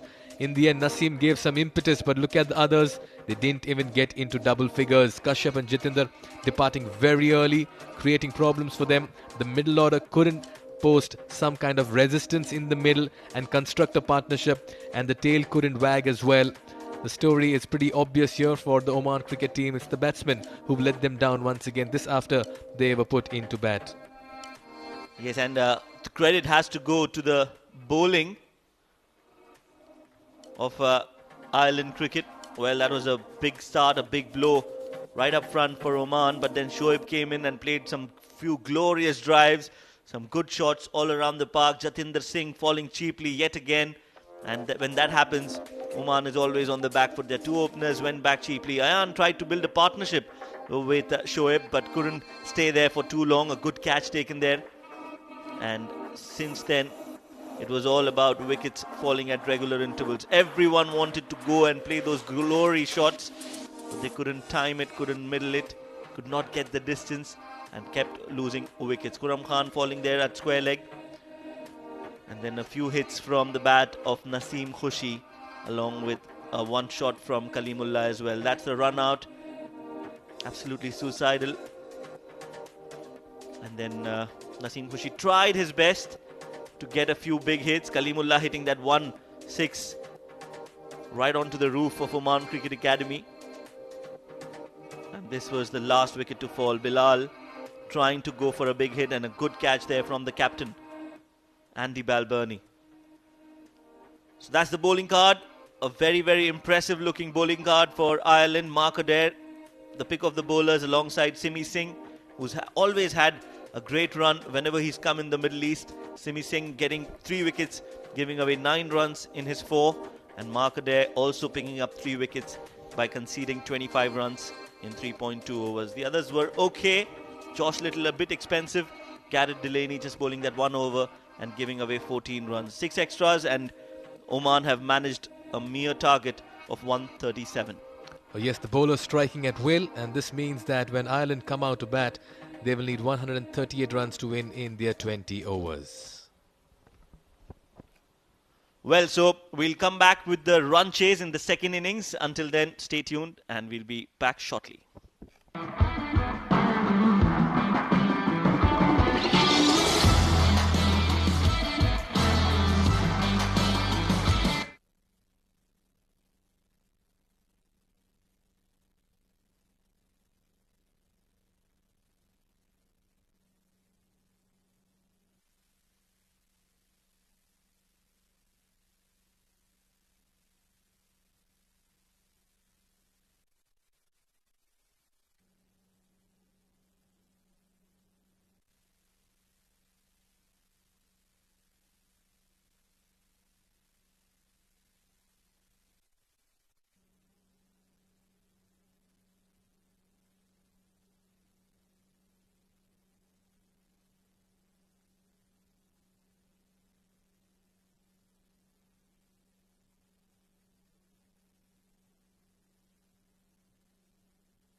They're not pretty much used to it.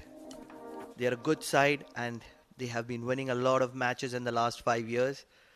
A settled side, pretty much settled side. They're missing obviously the services of Ake Bilyas, who is out for surgery.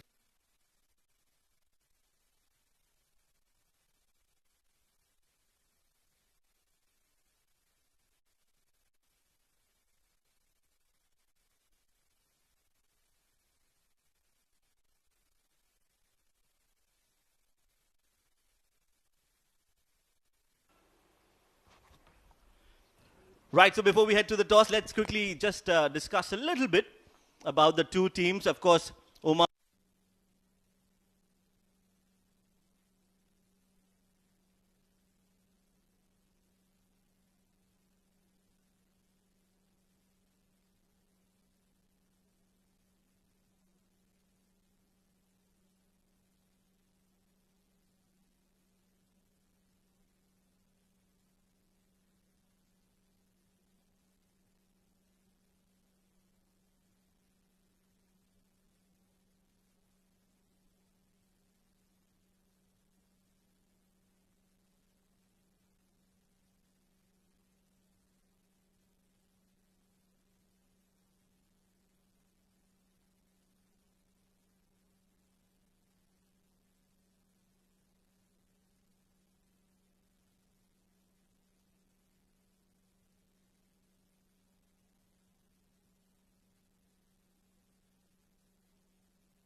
So welcome back. It's game number 3 of the Wolf 77 News presents Oman T20I series powered by Sky247.net. It's the host side Ireland, or the host side Oman even, against the visitors Ireland. Oman batted first, having lost the toss. And they've posted what has to be said feels like a very under par total, 137 all out. They were 86 for 4 after 11 overs. It got into that strong position mainly thanks to Shoaib Khan, who made a maiden T20I half century and batted beautifully, really elegant strokes all the way around the ground. 9 boundaries for him in his innings of 57. And despite a late flourish from Naseem Kushi, there wasn't much more to cheer from the Omani batters, who've struggled for the second day in a row. But for the Irish bowlers, excellent stuff, particularly Mark Adair, Simi Singh and Craig Young. The 3 of them were outstanding. 3 wickets for Adair, who continues to just take wickets aplenty in T20 international cricket. He brought up his 50th T20 international wicket on the recent tour of the USA, and he's added to that here. 3 more for him. Excellent at the death in particular.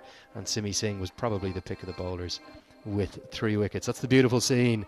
The hills all the way around us at the quite sensational Oman Cricket Academy.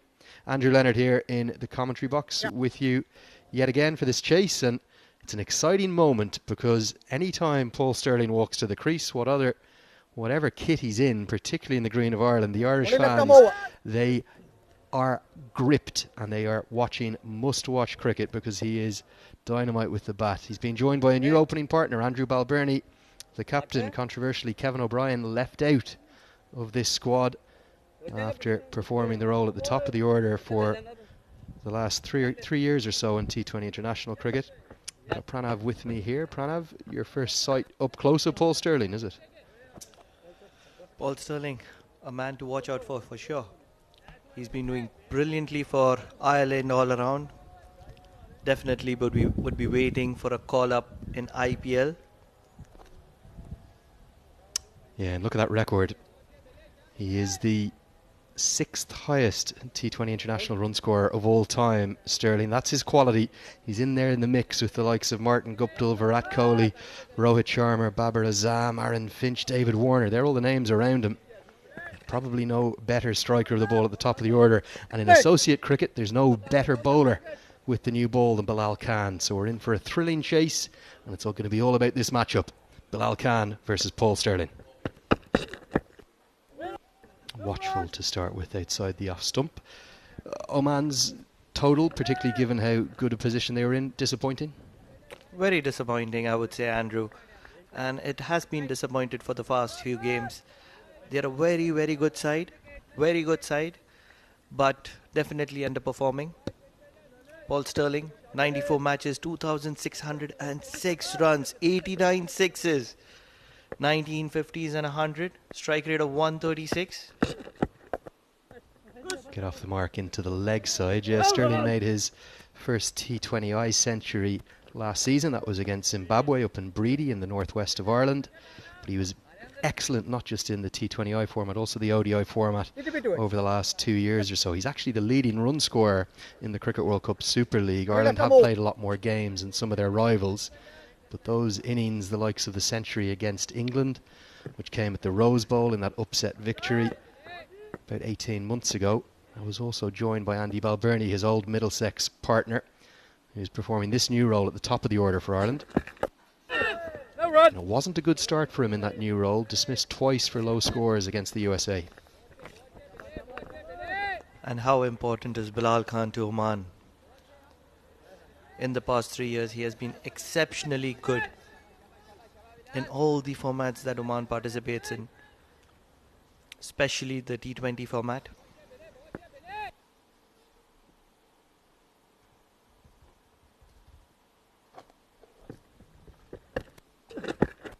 Beautifully bowled. Bilal Khan, make no mistake, is a world-class bowler. He may be playing for an associate side, but in terms of high-quality left arm over the wicket bowlers, you don't get many better. Beats Balbirnie, all ends up. What a bowler is Bilal Khan. Left arm pacer, swings both ways. Loves to bring it in to the right-hander. Late swing. Majority of his wickets are on that special in-swing ball which swings in late. Creates a lot of doubt with the ball moving away. Thuds into the thigh pad of Balbirnie. He'll have to wait to get off the mark. That will be signalled as a leg by. A lot of talk back in Irish cricket, the absence of Kevin O'Brien from this side, one of the players who was at the T20 World Cup to miss out. That partnership of O'Brien and Sterling at the top of the order, it had been prolific for Ireland in the shortest format. Definitely, Andrew. I've been following Kevin O'Brien for a while. The way he strikes the ball, very powerful, tall. His striking capabilities, his reach, definitely would add a lot of value. Paul Sterling and Semi Singh. Yeah, Sterling starts watchfully, just guiding that one down behind square on the offside. He'll keep the strike. End of the first over, a tight one from Bilal Khan. 3 from it. It's 3 for none.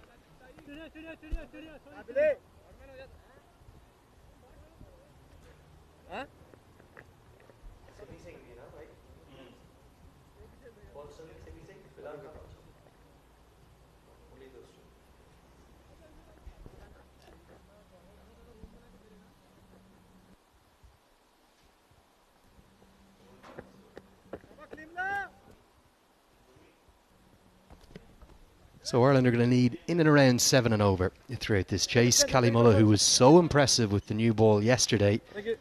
In fact, just talking with some of the Oman support staff after the game yesterday, I think they probably missed a trick by not bowling him his full 4 over allocation straight through. He was in such a good rhythm, took 2 wickets up top, and then his comeback over wasn't quite as effective. But when he gets into a good rhythm, that natural back of a length that he bowls with his big 6'4" frame, he can be a very feisty competitor indeed, and he'll often provide a wicket-taking threat. Definitely.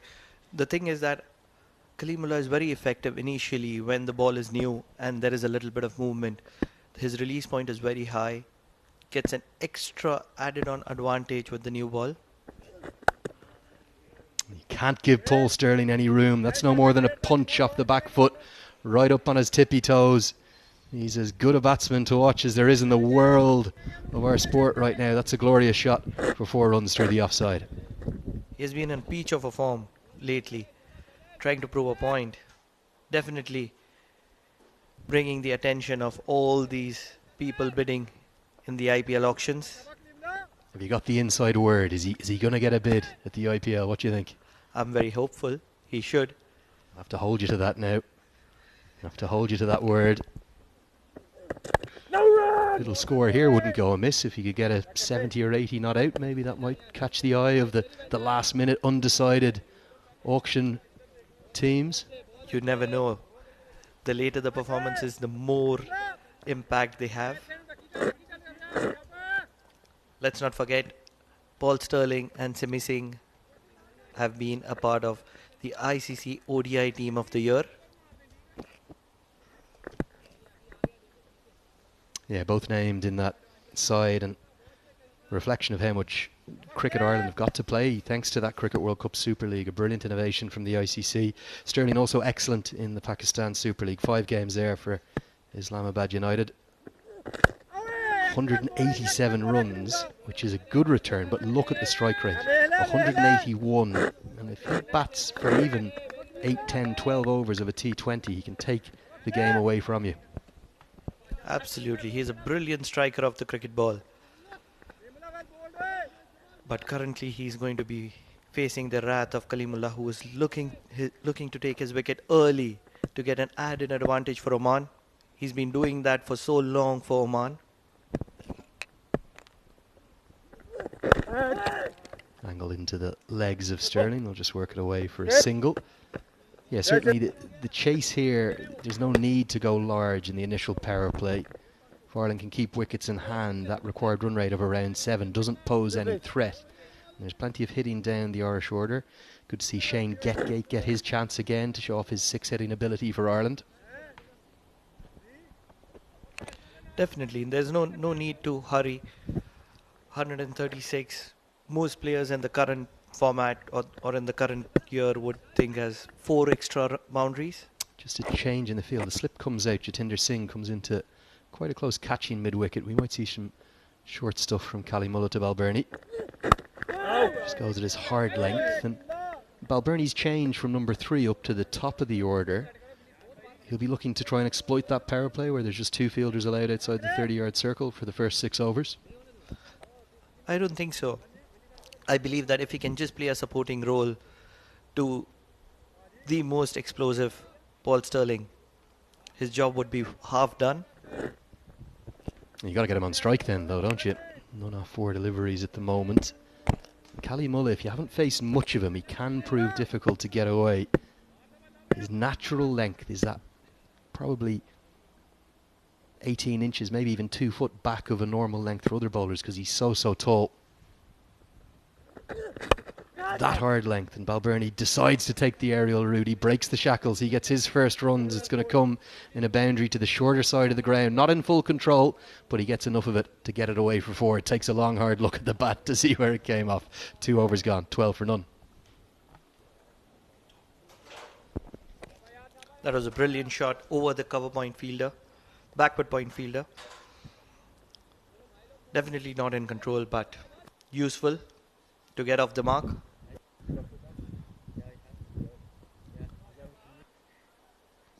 Bilal Khan is going to be the most important person in the Oman bowling lineup. He has to be picking early wickets to keep Oman in this game. I think Ireland will know that as well. They know Oman well. They aren't the surprise package that they were when they first came on the scene in 2015, 2016. So Ireland will know that Bilal Khan, they'll not just need to keep out, but also occasionally put the bad ball away. That was back of a length, and Sterling loves any width, anything he can free his arms to like that, he'll always profit from. He gets his second boundary, another stunning, glorious shot through the offside. Love the way Sterling stays so stable till the end. The shape, I have to be talking about the shape here. He doesn't lose his shape. Very solid, very late, just looking to pick the gap, and he realizes that he's very strong. If he hits the gap, it's a boundary. Yeah, I think that's a very good point. If you look at the position that Sterling gets himself into right at the release point of the bowler, he's incredibly stable. Obviously not a tall man, quite short in stature. But just when he comes into his trigger movement, just there.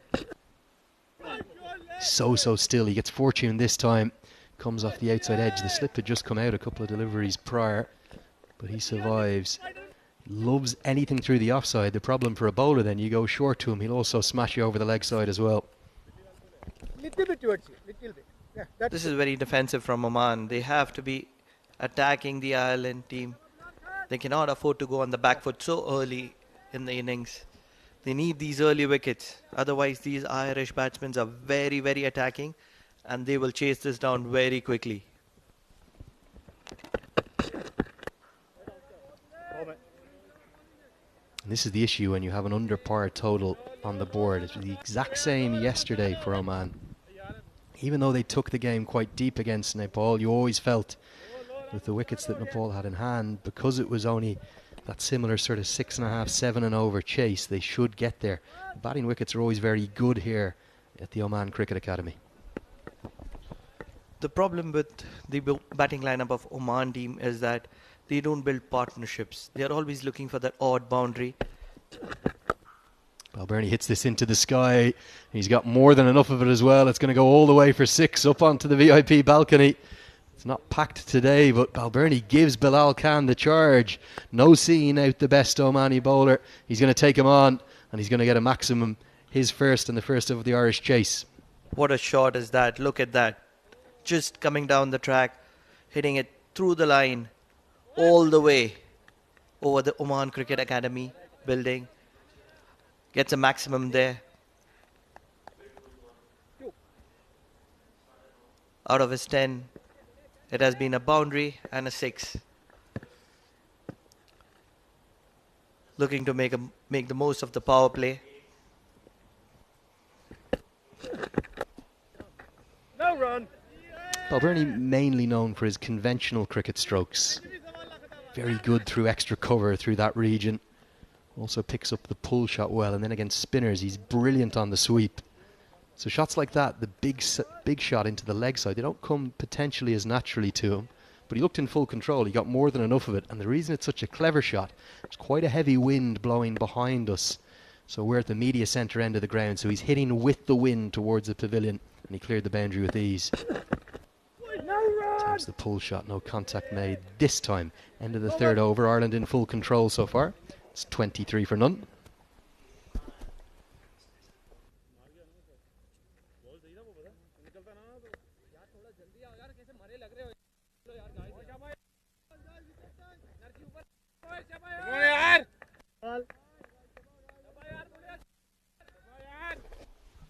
That's the demonstration of the wind I was talking about. So it's going away from the Cricket Academy building.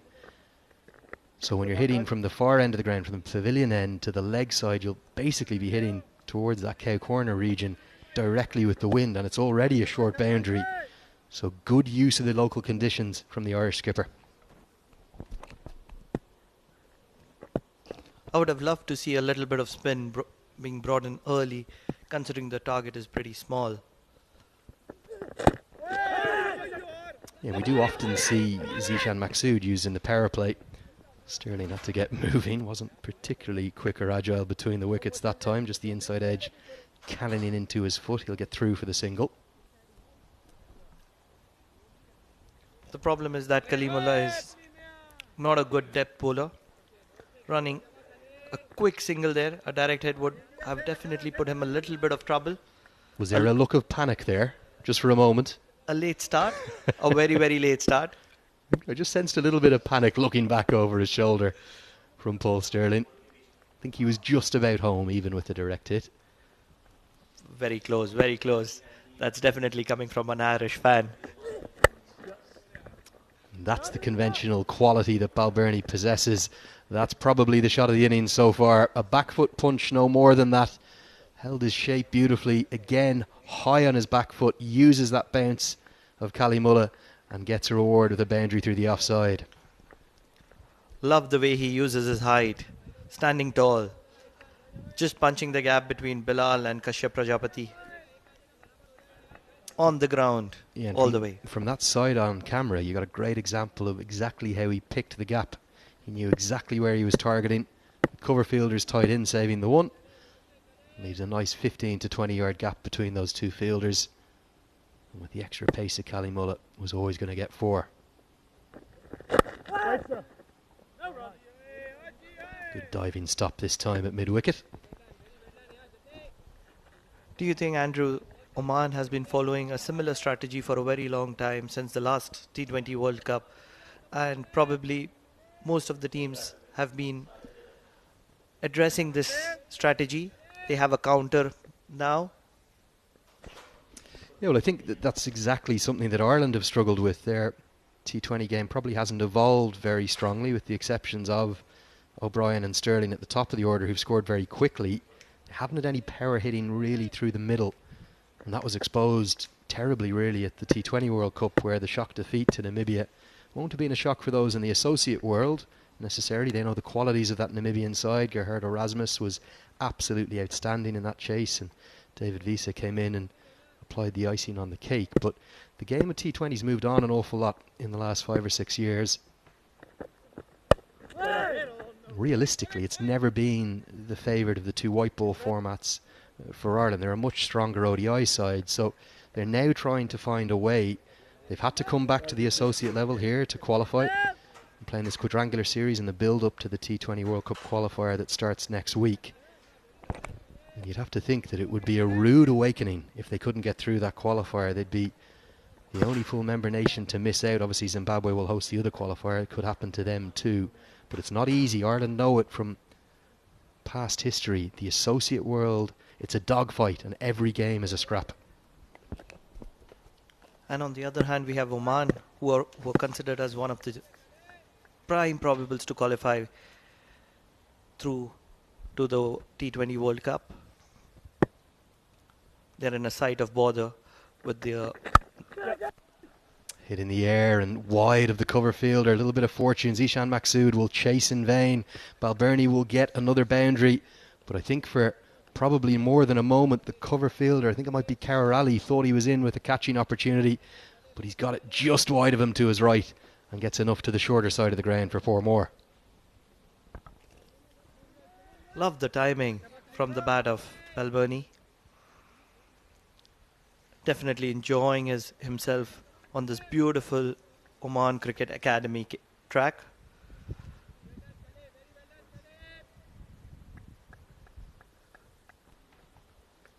The interesting thing for Ireland in this chase, though, the problem hasn't necessarily been at the top of the order in recent times in T20 cricket. The problem's been in the middle order predominantly. They haven't been able to catch up to be able to get their boundary scoring options going.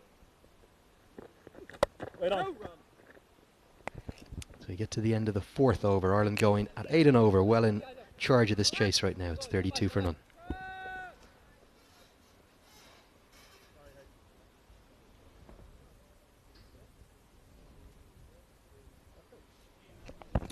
Paul Sterling 13 of 10.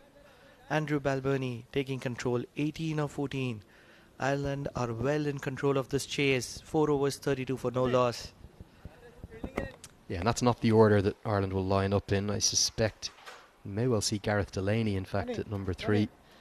Although we did see Lorcan Tucker utilised in that position against the United States. So it'll be interesting to see which of those two ways they go. Maybe they will go Tucker at 3, who was the player of the series against the United States in Florida. Outstanding with his career best, his first T20I 50 in the second game there. Maybe Delaney will go at 4, but Delaney's a very dynamic power hitter. Has been used at the top of the order to some effect in the T20 format as well. Still finding his way in the ODI game. He's been hidden away a little bit down the... Meanwhile, we'll see Ahmed Fayaz Butt coming in to the attack. He's replacing Mohammad Nadeem. Yeah, he's replacing Nadeem in the side today, replacing Bilal Khan from the pavilion, and no signs of the spin you want just yet.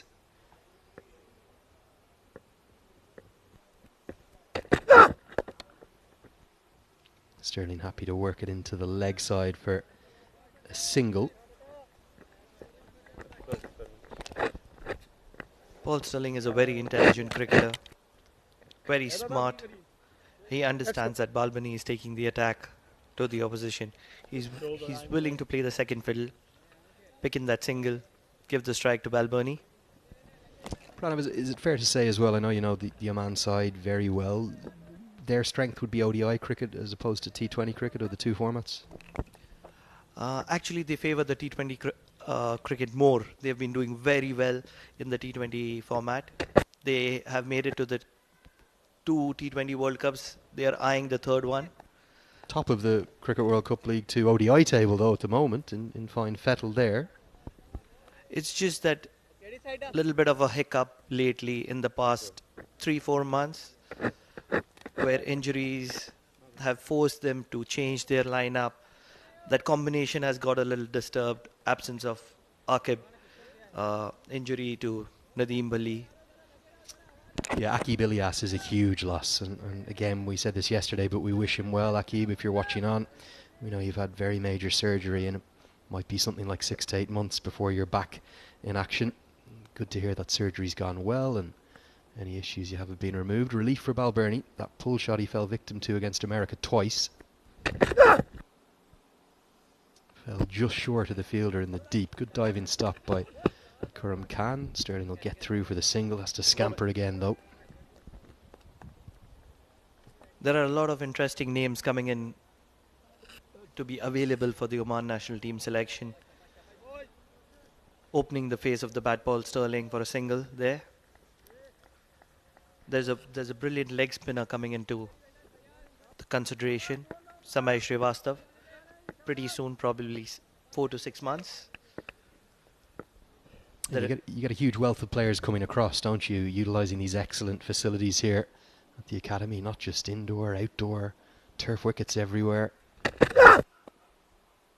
Tell you, for an Irish fan, this would be the stuff of dreams. It's a literal field of dreams here, about 20 minutes outside of the capital of Muscat. And the facilities, not just one world-class oval, the main oval we're at, the second ground across to our left, what is it, 12, 14 turf nets. The pitches are always good. I think there's some pretty jealous looking Irish support staff analysing the facilities here. Also the indoor facilities, it's absolutely world class. you can absolutely relish this facilities, and a lot of people taking advantage. A lot of teams coming in as for the tournament preparations, pre-tournament preparations. Balbirnie rushed on the pull again. How big a moment was it for Oman to become, jointly with the UAE, the first associate to ever host a T20 World Cup, any World Cup in fact? It was massive, massive, massive. Meanwhile, broadcasters and streaming partners, we have a lot of channels covering them all around, and streaming partners, we are live on Facebook and YouTube as well. I'm sure that a lot of you are connecting with us and enjoying this amazing four-nation tournament going on in the heart of Muscat.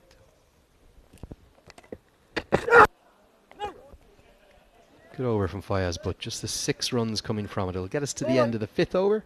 We'll have a commentary change as well. The score, 38 for none.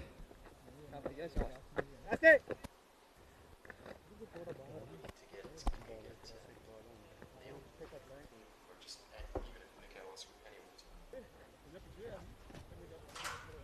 So just the 3 bowlers used so far, all fast bowlers used.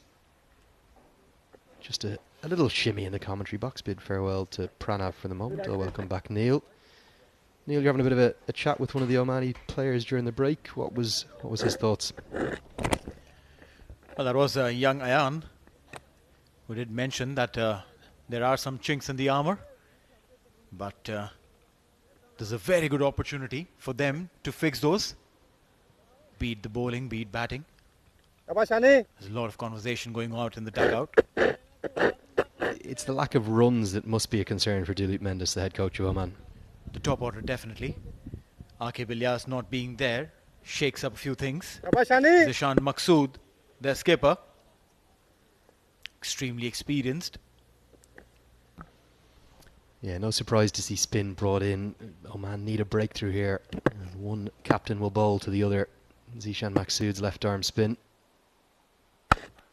Balbirnie loves a sweep to the spinners, but this time it's the cover drive. He's so elegant and pleasing to the eye. A conventional cricket stroke all the way along the ground. That's really very special from Andrew Balbirnie. Absolutely, looks beautiful, very elegant when you play that shot. And irrespective of the format, if you play it in the right areas, you'll get the results. 4 runs there.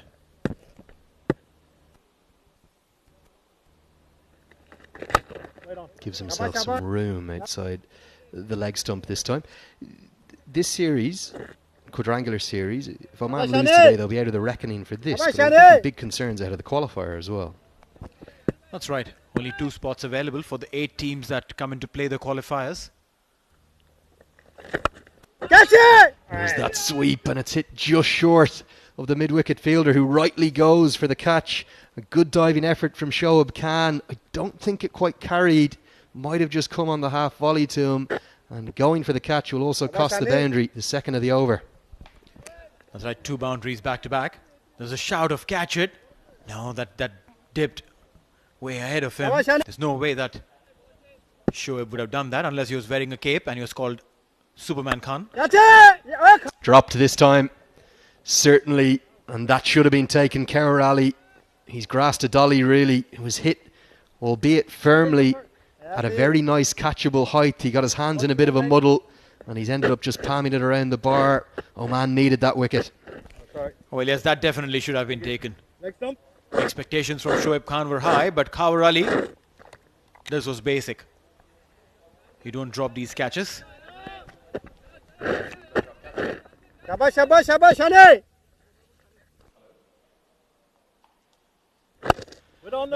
Sterling can't pierce the gap on the offside. He's gone into his shell just a little bit with Balbirnie taking the aggressive route. We'll see if we can take a look at that drop catch in a moment.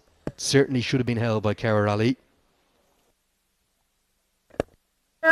Sterling happy to be very watchful for the moment, just doing what the team needs. Gets us to the end of the power play. 6 overs gone. The score is 47 for none.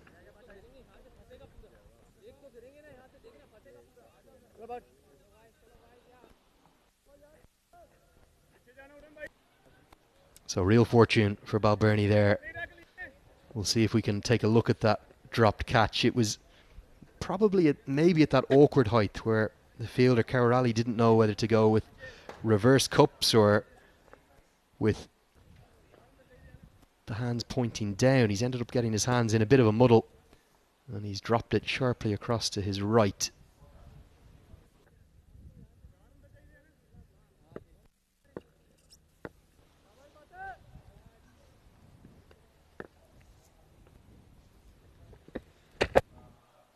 Good Yorker. I've seen the Yorker used a lot. Here is that drop catch. It's a good length from Zishan Maksoud, and Balbirnie's looked for that drive, but he just ended up chipping it in the air, and oh dear, that has to be taken at this level. Around a shoulder height. Like I said, he probably just got his hands a little in a muddle. Didn't know, he might have been better off reversing the cups and going with the Australian style. But Carrali, you can see him, he's just rehearsing it there again, isn't he? He can't believe that he dropped the Irish captain.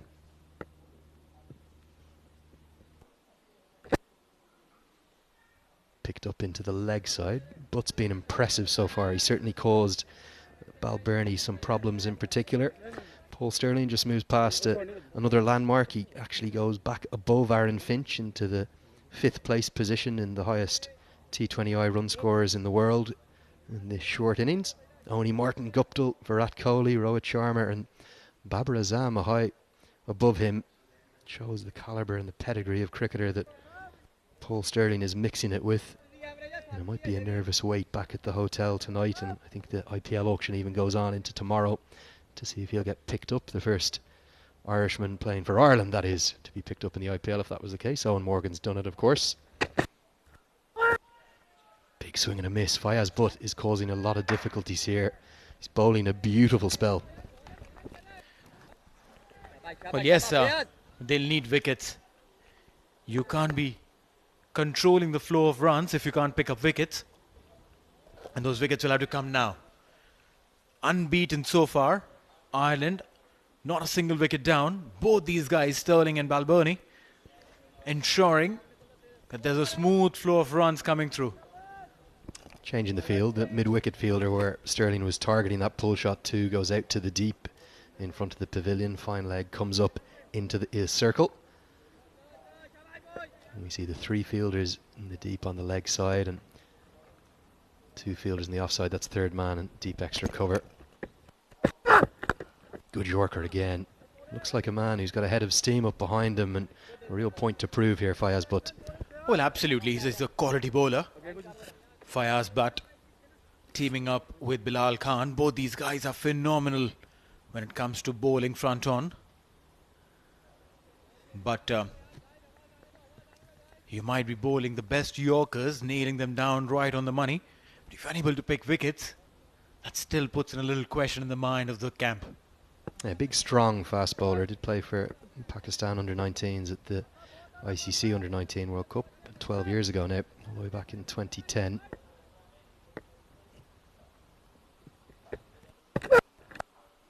And he's rushed Balbirnie on that pull every time. I don't think Balbirnie's quite picking up his pace. Now he's quick. Even the short balls that he bowls at a very good pace. Very scenic, beautiful. Right on the backdrop of these mountains is where we are based, the Oman Cricket Academy. Same venue where we saw Oman hosting the ICC Men's T20 World Cup qualifiers. T20 World Cup, you mean? World Cup, in fact. Yeah. And now the qualifiers. Wasn't the qualifiers. Some people call them the qualifiers. It definitely wasn't. Brilliant. Absolutely brilliant from Fayaz Butt, and he hasn't been rewarded. The perfect Yorker, and Sterling tries to dig it out, and he gets a real bit of fortune off the outside edge. That'll close out the 7th over. Ireland 54 for none.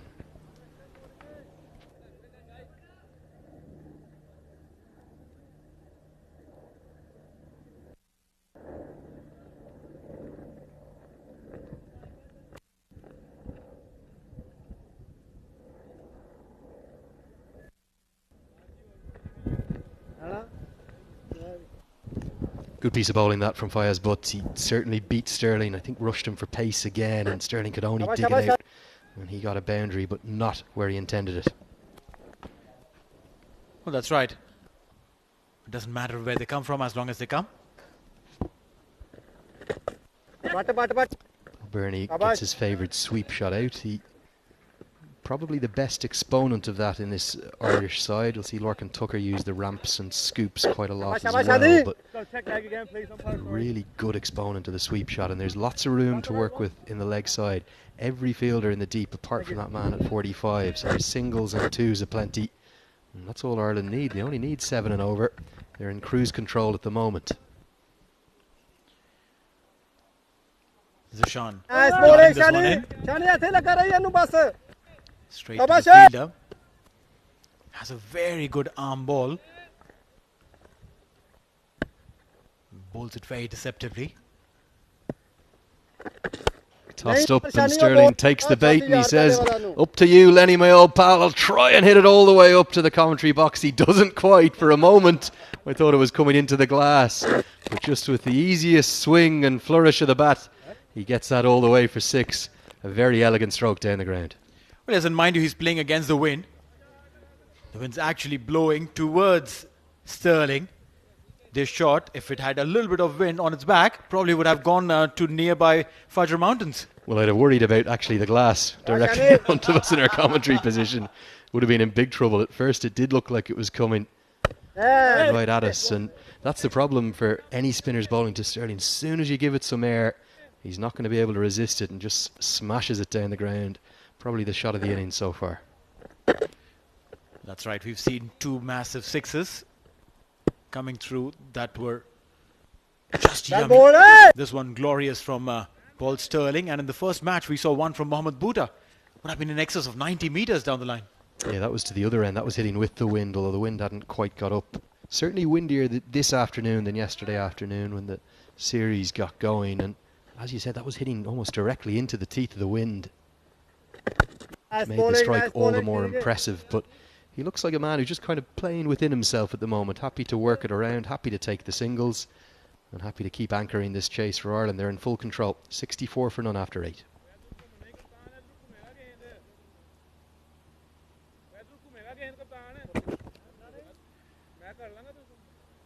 There's an expensive over coming in from Zishan. 10 runs from that, including that massive 6 that just came so very close to the commentary box.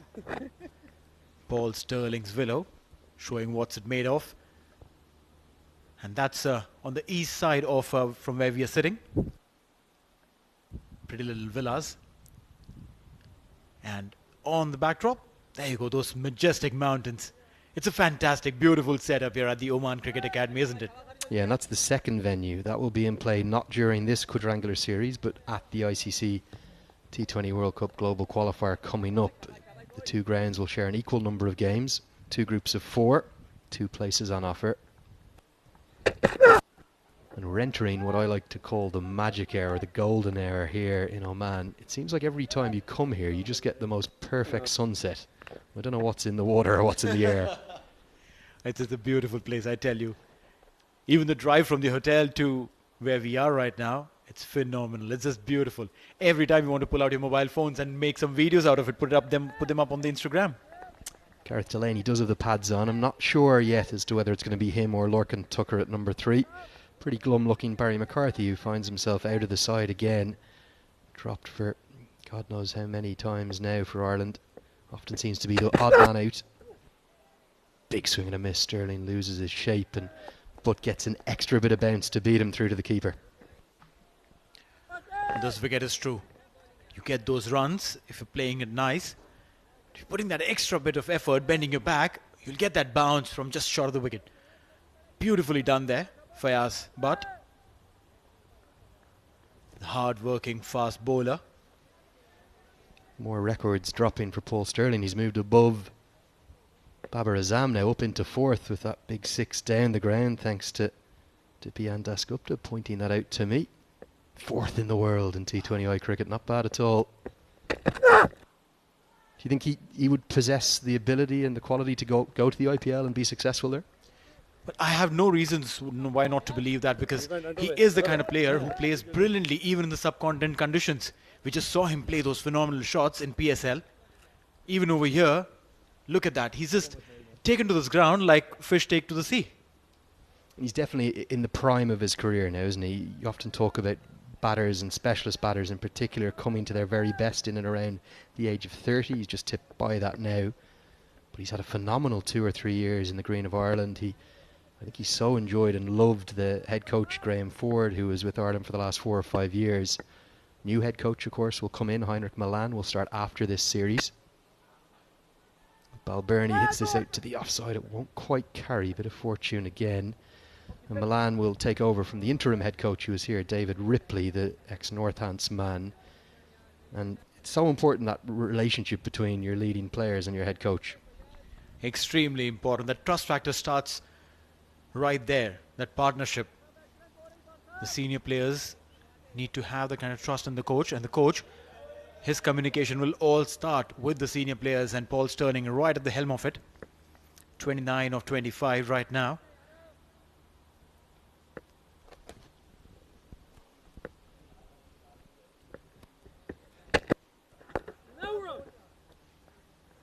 Yeah, and I think that role that Graham Ford played was very much one of a mentor to the Irish players. Heinrich Milan will come up from New Zealand domestic cricket, where he's had a lot of success with central districts to take on the reins, but a lot of experience in the Irish coaching staff to set up the likes of Gary Wilson, the former wicketkeeper batter. He's here as one of the coaching team. Ryan Eagleson, who's temporarily the head bowling coach. He's been excellent for this young group of fast bowlers. He's been instrumental in the development of the likes of Craig Young, Barry McCarthy, Josh Little, Mark Adair. And Ireland are showing that they belong at the top level. No doubts about that. I mean, they're bowling, they're batting, everything. Complete unit there. 9 overs gone at 67 for none. How big a thing is it for Ireland to be forced back down to associate level, as it were, by missing out on that qualification and Super 12 stage of the T20 World Cup? They've got to come back and fight it out against their associate, their former associates. They've been elevated to test status. Here's all the broadcasters. You're watching all the way around the world. Great to have you with us live from the Oman Cricket Academy. But they could get a rude awakening, not just here in this quadrangular series, but every time they've got a target on their back. The associates want to beat them. Well, absolutely. I mean, they had a poor series in UAE, and UAE beat them on their home grounds at the ICC Academy. It's a few months back. And they want to come back really strong. They put it in the same group as UAE for the qualifiers. Was that the moon we were seeing there, was it? Well, yes, that's what I felt so. It's always confused me that. You see the sun at the same time as the moon. I'm no astronomer myself. I don't really understand these things. I live in my own bubble. But beautiful scenes. Here comes Kerr Rally. Aye, well bowled, well Fine bowled. leg break bowler. Didn't have a good day with the bat. And he dropped that catch of Andrew Balbirnie. He needs to make up for it here for his team. Shabash, Yes, shabash, so shabash. yesterday he was amongst the wickets. The kinds who is trusted a lot by the skipper. Was asked to bowl that last over against UAE in the ODI series, the third ODI, defending just 9 runs. 8 runs were taken off that, and that was a tie. Yeah, it was a tie, a thrilling tie indeed. Only thing I'd possibly like to see, we have seen a bit of turn on offer, maybe get a slip in place. Oman, if they don't take wickets here, they can't win this game. Have to find a breakthrough. Sterling's going to hammer this one into the sky. Has he got enough of it? He has, I think. And Kurram Khan ended up going outside the playing surface, which you can't do, and ended up trying to jump in. They've the shortest man in their team maybe at long on. I think if Cally Mulligan was down there, it might have been a different scenario. 6 runs to Sterling. Well, yes, you need to pick your fielders. Which field are you posting where? I'd be very interested to see if he got his fingertips on there. There you go, there you go. Maybe 6 inches taller, and things would have been different. But again, that's the sign that he's hitting directly into the wind. And I think it's probably only Paul Stirling who would have the power to get it up to that boundary and over the rope. That's right. There's no reason why he shouldn't. Pretty confident about his skills. And has hit a couple of those big ones straight into the wind, right below us. The man need to find something here. They just look like they're going through the motions a little bit. They look a little bit lacking in energy. They need a breakthrough. They need it really right now. The shoulders are drooping. Tossed up delivery, played it back, and that will be the over. Just a single to end the over. 10 overs gone. It's 78 for none. Yeah, we'll have a change in the commentary box. Ireland, they need exactly a run of ball. The equation's pretty simple. 60 to win off 60. To guide you through that, I'll pass you over to Shoaib, who'll be joined by Mikhail.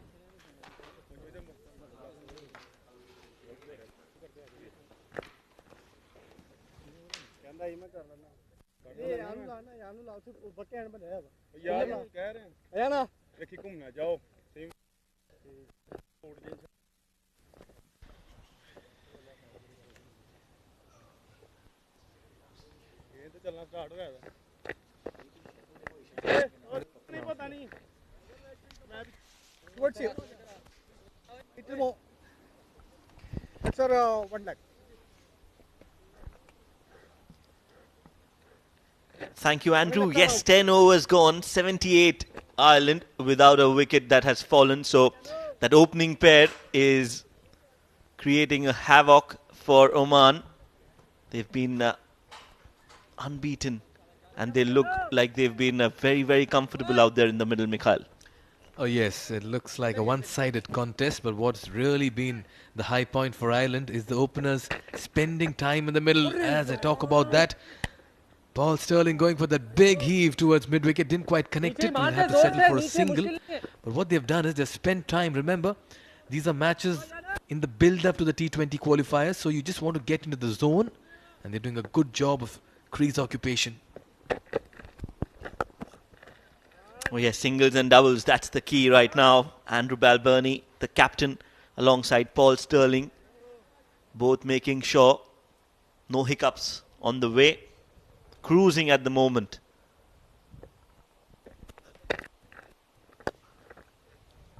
Goes big this time over the bowler's head and will sail into the side screen as well. So Paul Sterling has decided that he'll free his arms, and this time around that was a power hit. Well, rightly said. Power hit right from the meat of the bat. Full swing. And the ball went sailing. So Ayan Khan in some pressure. That's his first over. And he's been hit for a 6 from Paul Sterling. This time just trying to steer it down towards the third man region. It's been that kind of a contest where Oman has just not been in the fixture at all. Ireland were dictating terms with the ball, and at the moment they're controlling things with the bat. Strong opening partnership so far of 86. Driven towards cover point for a single. Yes, singles and doubles and that odd boundary. So everything going right for Ireland right now. Last ball of the over. Swept by Balbirnie in the gap. Shorter boundary, no chance for any fielder. And a good way to end the over. A boundary off it, a 6 off it, and some singles as well. 11 overs gone. Look at that shot on the front foot. And the key was the placement between mid-wicket and square leg. So 11 overs up, and Ireland are 91 without loss.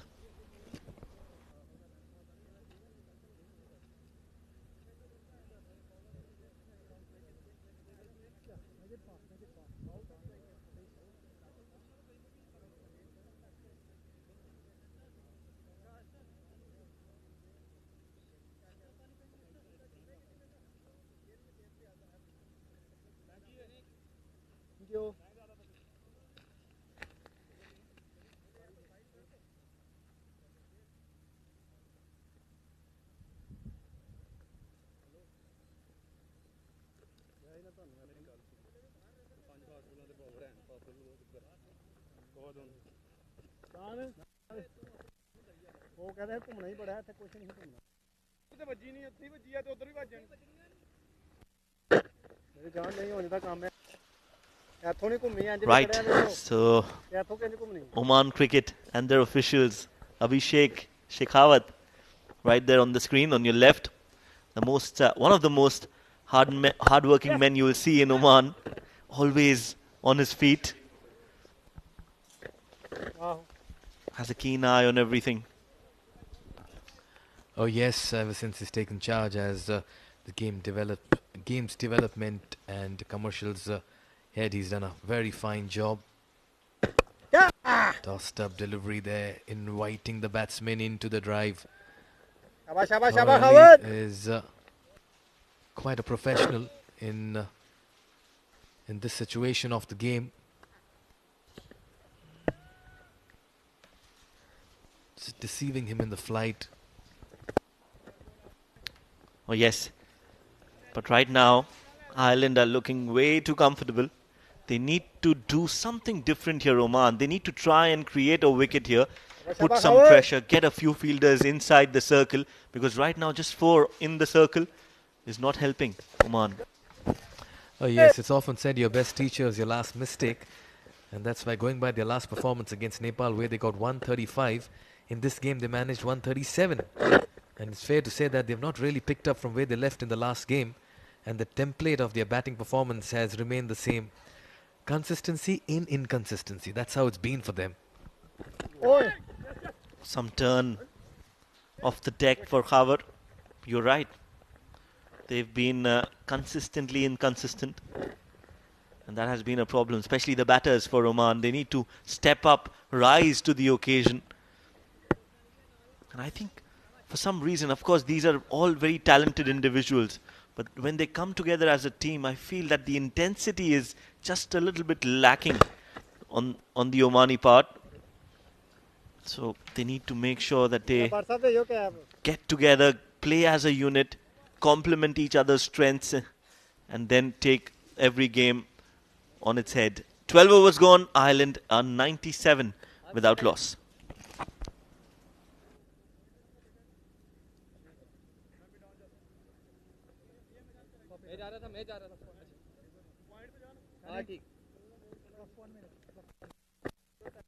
चलो boys अरे बोलते रहो थोड़े बोलते रहो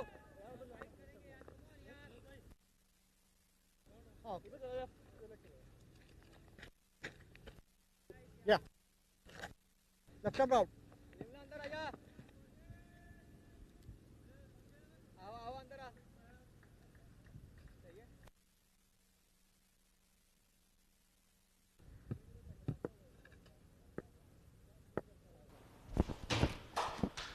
12 overs gone, 97 without loss, and Bilal Khan has been brought into the attack, looking for a wicket. Mikhail, if you're the captain of Oman, what would you do right now? Pray. I would just be praying, or maybe just hoping that we come back stronger in the next game. That's because the bowlers cannot do much if you cannot put a total on the board for them to defend. That's a leg. Well, it's been a little bit of a snooze time for the Irish batsmen. That's because the men in the middle are doing the job. Sterling, 1 shot of 50. Balbani, 3 shot. It's been a strong batting performance here by Ireland. Sterling continues his good run. Continues with great amount of consistency. Slow delivery. Just deceiving him once again. Well, that's a much better delivery, isn't it? From Bilal, coming around the wicket and angling it in. Just that hint of grip off the deck and the ball going into the hands of the keeper. So after a long time in this match, in this second innings, we've seen Paul Sterling being beaten by a ball because until now they were looking very, very comfortable. But right now, it looks like Bilal Khan is asking the right questions. That's his 50 as well. Paul Sterling has been the reason why Ireland cricket have tasted so much success at the highest stage. And once again, he raises his bat to acknowledgement from his dugout as well. What a fine campaigner. He's been a mercurial star for Ireland. And once again, shouldering the responsibility and getting to yet another 50 in the T20 format. Oh yes, Paul Sterling. He's been in exceptional form throughout last year and he's built on it. And that's what great players do. They continue that form. They take it to the next level. And Paul Sterling is definitely right up there when it comes to batting. And batting with a lot of intent. Yes, that's the right word, Shoaib. Intent, application, great amount of skill and ability. And with all of it, he's shown great maturity as well. You're not chasing a big target. All you need to do is spend some time. It's a great audition, great opportunity, a precursor to the T20 qualifiers. You want to get your eye in. You want to have a good measure of the pitch. This time looks to go big. Single towards long gone for singles toward long gone. Just a single, but that wouldn't matter too much. Not a hassle for Ireland because they need almost a runner ball from here on. And with all 10 wickets intact, Ireland will fancy their chances, would want to finish this game off early. The sooner they finish it off, the better the win will be for Ireland. The World Cup qualifiers is happening at the same venue on these pitches. So the more the time they spend, the better the outing they will have going forward. Single towards covers. Balbirnie as well has accelerated wonderfully well. 13 gone, it's 1-0-2.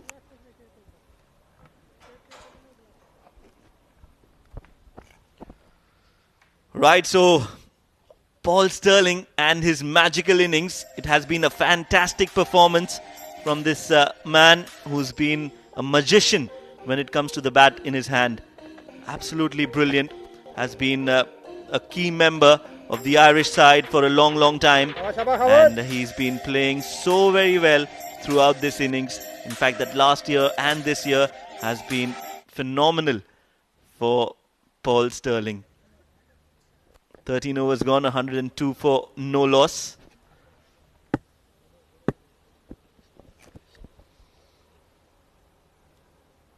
Cover early to continue. Easy pickings here for both the batsmen in the middle. 50 for Balbirnie as well. What an association this been. 100-run partnership for the opening wicket. And the captain stands tall as well, much to the applause of his mates in the dugout. This has been a very good performance, very strong performance at a strike rate of 131, 6 fours and a 6. And a 6. Oh, in the end, it's a tame dismissal, soft dismissal, giving the charge nowhere close to it. Coverally strikes a little too late in the day, but by then Sterling has done the job for his side, though he walks back a little livid with his approach towards that shot. Well, I'm sure he must be disappointed because he wanted to finish things off. That's what he believes in. This time, completely missing the ball. And Khavar Ali, credit to him, taking that ball away, turning sharply. Paul Sterling beaten, and he's been stumped by Naseem Khushi. 51 of 42. A well-played innings from Paul Sterling comes to an end. Ireland lose their first 103 for 1.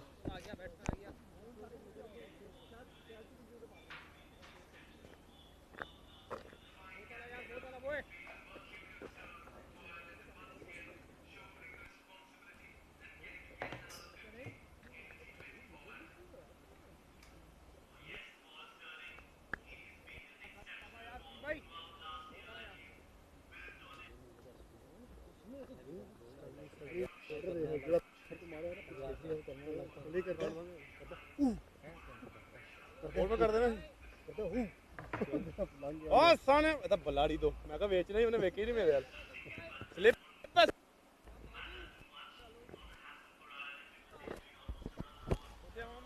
So the new man in is Gareth Delaney. 28 matches for him, 520 runs is what he scored. 250s and a strike rate of 136. He's got the platform set and well made for him to just come out and bat normally and win this game for Ireland. Yes, an unbeaten performance will help his confidence. All he needs to do is just spend some time, because the game is in the pocket for Ireland and only a miracle can save Oman from here on. Tossed up, driven down the ground for a single towards long off. So Gareth Delaney is off the mark as well in his very first delivery that he faces. Take a look at that dismissal. He's here because this was an ambitious charge by Sterling. Was nowhere close to the pitch of the ball. Sometimes you do lose a little bit of concentration once you get to a milestone. Driven handsomely in the gap. There's nobody there. He's bisected the field, pierced it, got the placement as well. Balbirnie continues to play attractive cricket. Well, he knows that he needs to get the job done for Ireland. They want to win this comfortably. And if Andy Balbirnie plays the way he's playing, it won't be a long time for Ireland to chase this total down. They will finish this off quickly. Meanwhile, still just 4 fielders inside the circle, Mikhail. Bowling, yaar, Kharo, well bowled. Very well played by Balbani. He placed that in the gap and they've taken a single. 104 on the board. Balbani is looking good. Bowling, Kharo.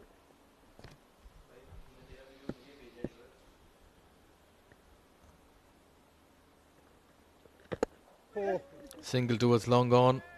They're running the first run fast. They're eyeing the second one. Turned down by Balbani. Says, let's keep it to 1. A successful over here for Oman and Kawar Ali. Nevertheless, at this point in time, Ireland cruising along. 14 gone. It's 110 for 1.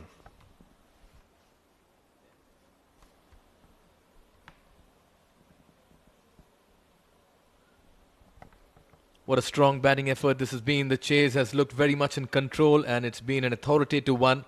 Paul Stirling just departing in the last over. 51 of 42. A good 102-run partnership between the openers. Andrew Balbani is still in the middle. 55 of 40. And Gareth has just walked in. A lot of batting still to come. They bat long, they bat deep. And at the moment, they're batting strong as well, Ireland.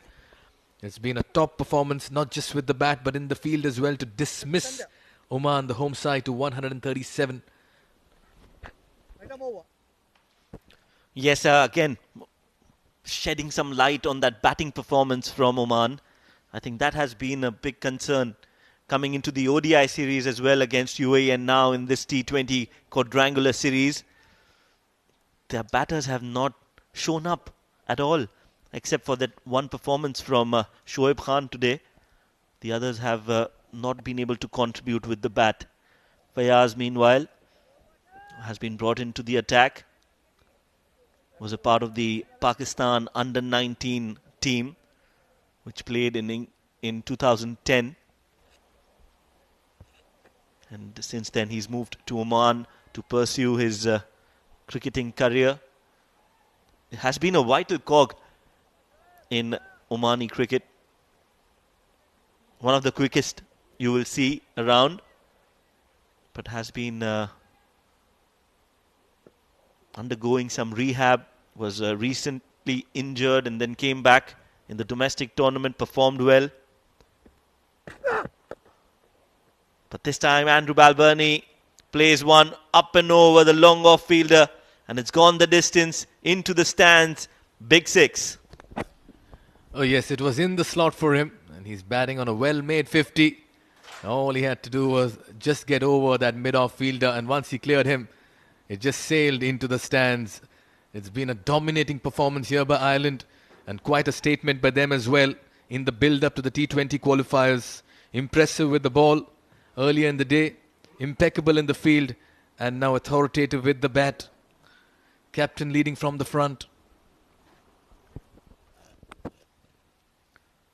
Oh yes, he wants to make sure that he's there to score the winning runs for his team, Balbani. Ireland require just 21 more runs of 34 balls. So victory clearly in sight for Ireland.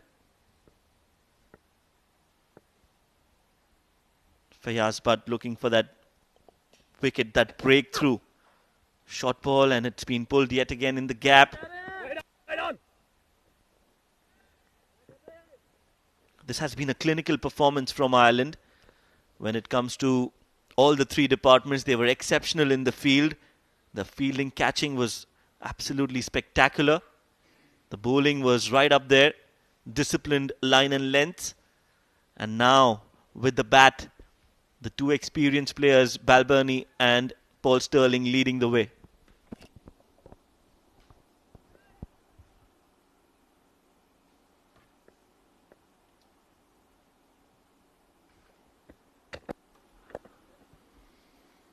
Quick single, they're lying the second one. They're running the first run fast. Again, turned down and a good call as well. No hurry, no worry at the moment for them. They're cruising along. And they have a well set rather. Balbani is just holding things together and has been the architect alongside Paul Stirling as well. Yes, a lot of introspection needs to be done by the Oman side. Cover Ali missed out with the bat today. Just got that 1 wicket for Oman. Kashyap Prajapati dismissed very early in the innings, playing the wrong length. Another single here, and that's been the story. They've just not challenged Ireland today, Oman, and they've just found things going really difficult. 18 needed in 31. Karam Khan, specialist batsman, coming low down the order. He too missed out with the bat. The story has been there for everybody to see. Ireland kept picking up wickets, breaking partnerships, striking at regular intervals. And Oman kept losing wickets in a heap. Another full toss, another single. Yes, a single to end the over. 5 more overs to go. 17 more runs needed. Ireland 121 for 1. Change in the voices in the comm box. It's going to be Andrew alongside Neeloja.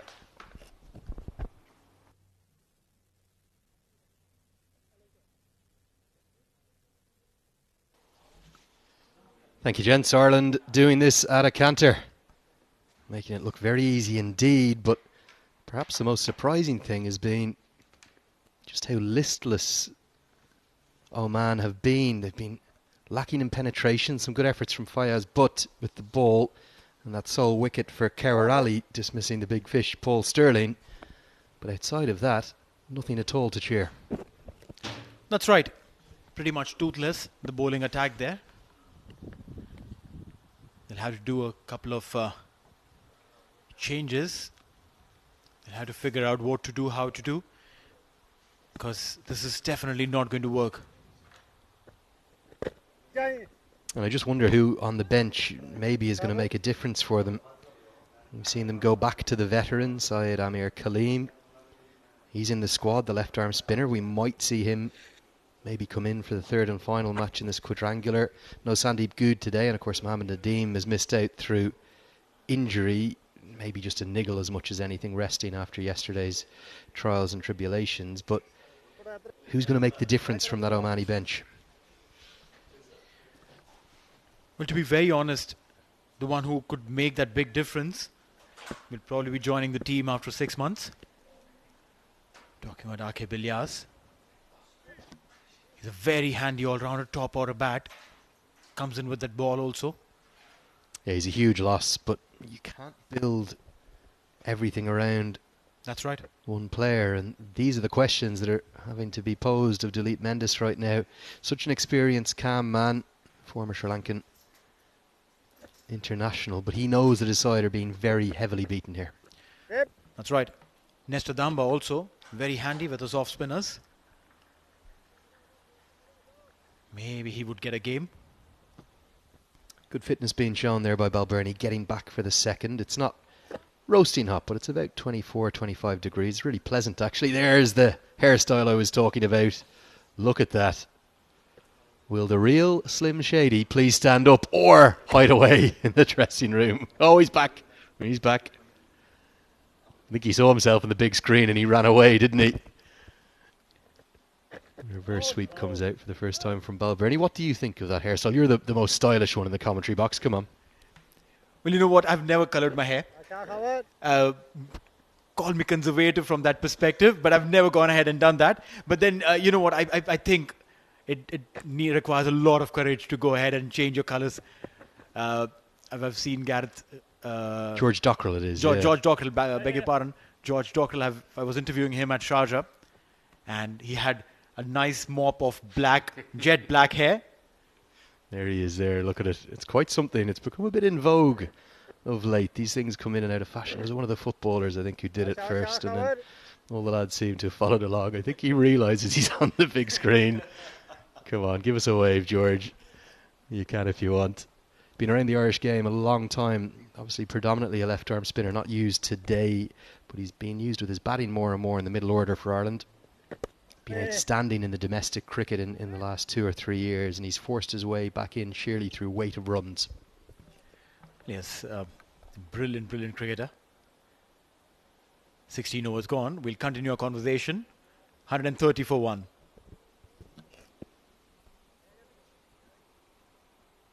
And it's interesting to see Dockrell not even with the full coloured clothing on or the pads on. He's not going to be used today.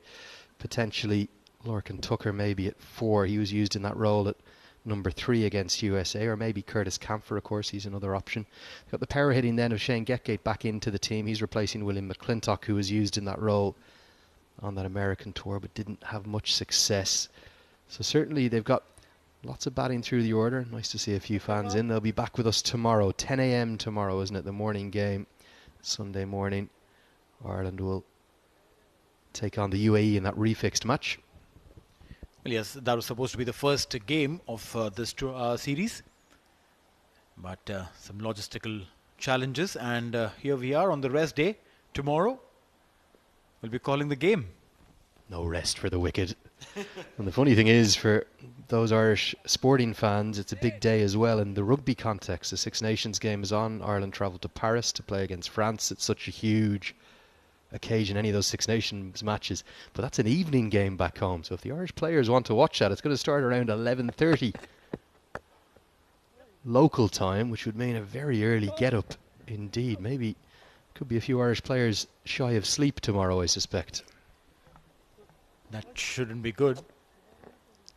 But then again, see, this is the kind of games that you'll be playing back to back, where all you can watch these games in India on Eurosport, Pakistan Geo Super, USA Next Level, Nepal Himalaya TV, Middle East on Dubai Sports. There are streaming partners in India fan code, Nepal, YouTube /OSR Sports, and the rest of the world you can watch on YouTube of CricTracker and Facebook page of My Sports Eye. Going to just change his action here. He's going to come over the wicket to Balbirnie. Been a good innings from Balbirnie. He did have that life. He was dropped, I think, when he was on 29 or possibly 30. What was a simple chance, really. Good diving stop, a good diving effort. Was that a chance? Zishan Maksudi took one like that at the T20 World Cup in 2016. That's right, Dharamshala it was. He put in that little dive. There was a catch, and Zishan, if he had taken that, well, it was almost a replica of what he had done in Dharamshala. Very similar. It was actually Paul Sterling he dismissed. And I think that was off the bowling of Amir Kaleem, the left-arm spinner. This time off the left-arm quick, it would have been equally as good a grab. And Balbirnie has a second life, albeit this one a much more difficult one. Would have been a spectacular catch, the catch of the series. Absolutely. Zishan Maksud diving onto his left side, his stronger side. A similar catch, in fact a little more difficult, the other one. But then we're talking about Zishan Maksud 6 years younger. I'll have to correct myself. If you say anything wrong on air, someone tells you immediately. It's not 11:30 local time, the France-Ireland game. 8:45 p.m. from Paris. So the Irish boys will be able to watch and still get a full night's sleep. And no doubt they'll be watching on. And thank you to Ian Callender for correcting me, the great Irish cricket journalist there. 132 for 1. Just 6 needed. 1 hit away, the Irish boys, from winning this one. Gareth Delaney on strike, 12 of 10. Yeah, a nice bit of time in the middle for Gareth Delaney. He obviously got COVID there in America, missed out on the T20I games, and then kind of found himself a bit part player, even though he played in the ODIs against the West Indies. Didn't do an awful lot. So just nice to get a bit of time in the middle, isn't it, to settle yourself ahead of the rest of the challenges in this quadrangular and then looking forward to the qualifier. That's right, absolutely. You could have different objectives in this quadrangular. You would want to just get yourself in, get some runs on the back, or try and experiment with your side, like what we saw with Nepal this morning. Got 8 bowlers to bowl in, and when I spoke to the skipper Sandeep, he said, look, we just on the brink of the big qualifier. I would want to have my boys come out in the central bowl so that it gives me options on who to use and when to use. Oh, hit back to Bilal Khan, and let's hope he's all right. You have to be careful doing that. You can twist your ankle. I think he is. He's a tough man, the big, fast left armer. 3 overs remain. Ireland need just 4 runs. It's 1-3-4 for 1.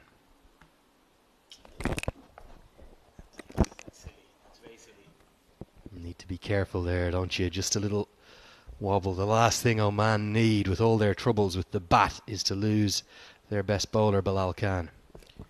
Absolutely. I mean, you're at the stage of a game where you know it's just probably a couple of deliveries away from getting on the losing side of this match.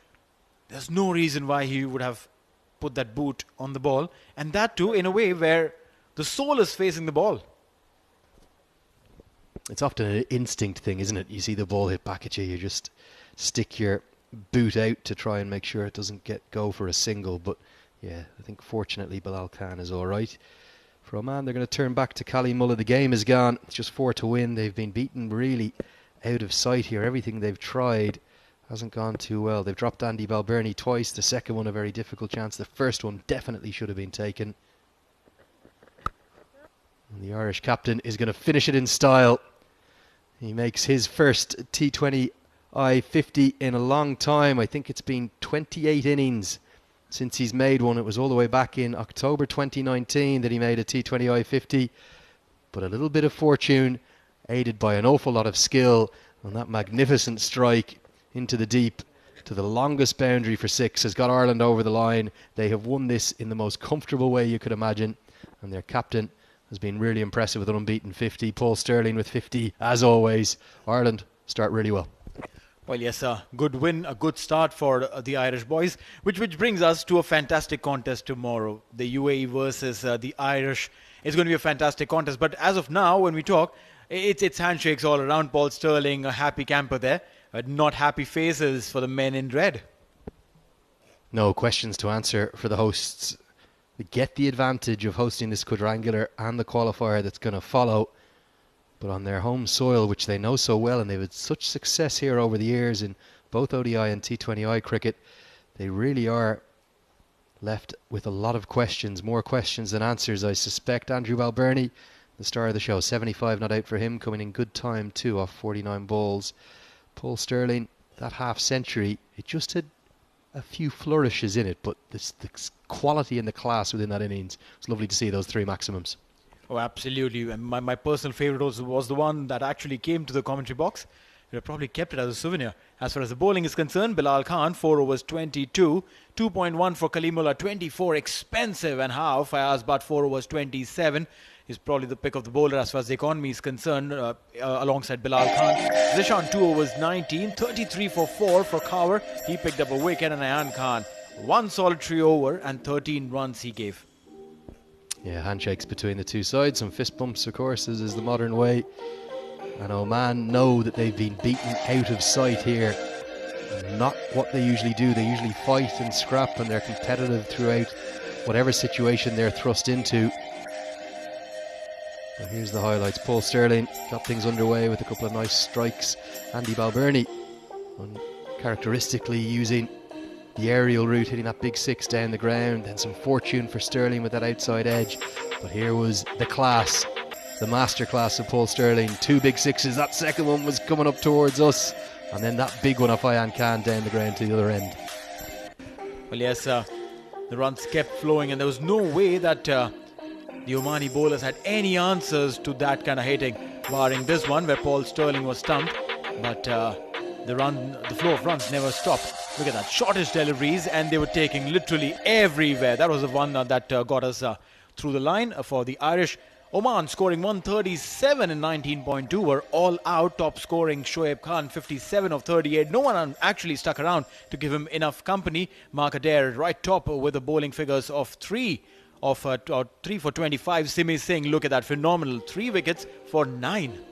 Yeah, an interesting decision for the player of the match as well. Will it go Balbirnie's way, or will the adjudicator, the match referee, decide that Simi Singh's spell was the thing that put Ireland into that winning position? He was excellent, as in fact were his bowling colleagues Mark Adair and Craig Young. We'll be back with you. We'll hear from both the captains and find out who the player of the match is in just a few moments.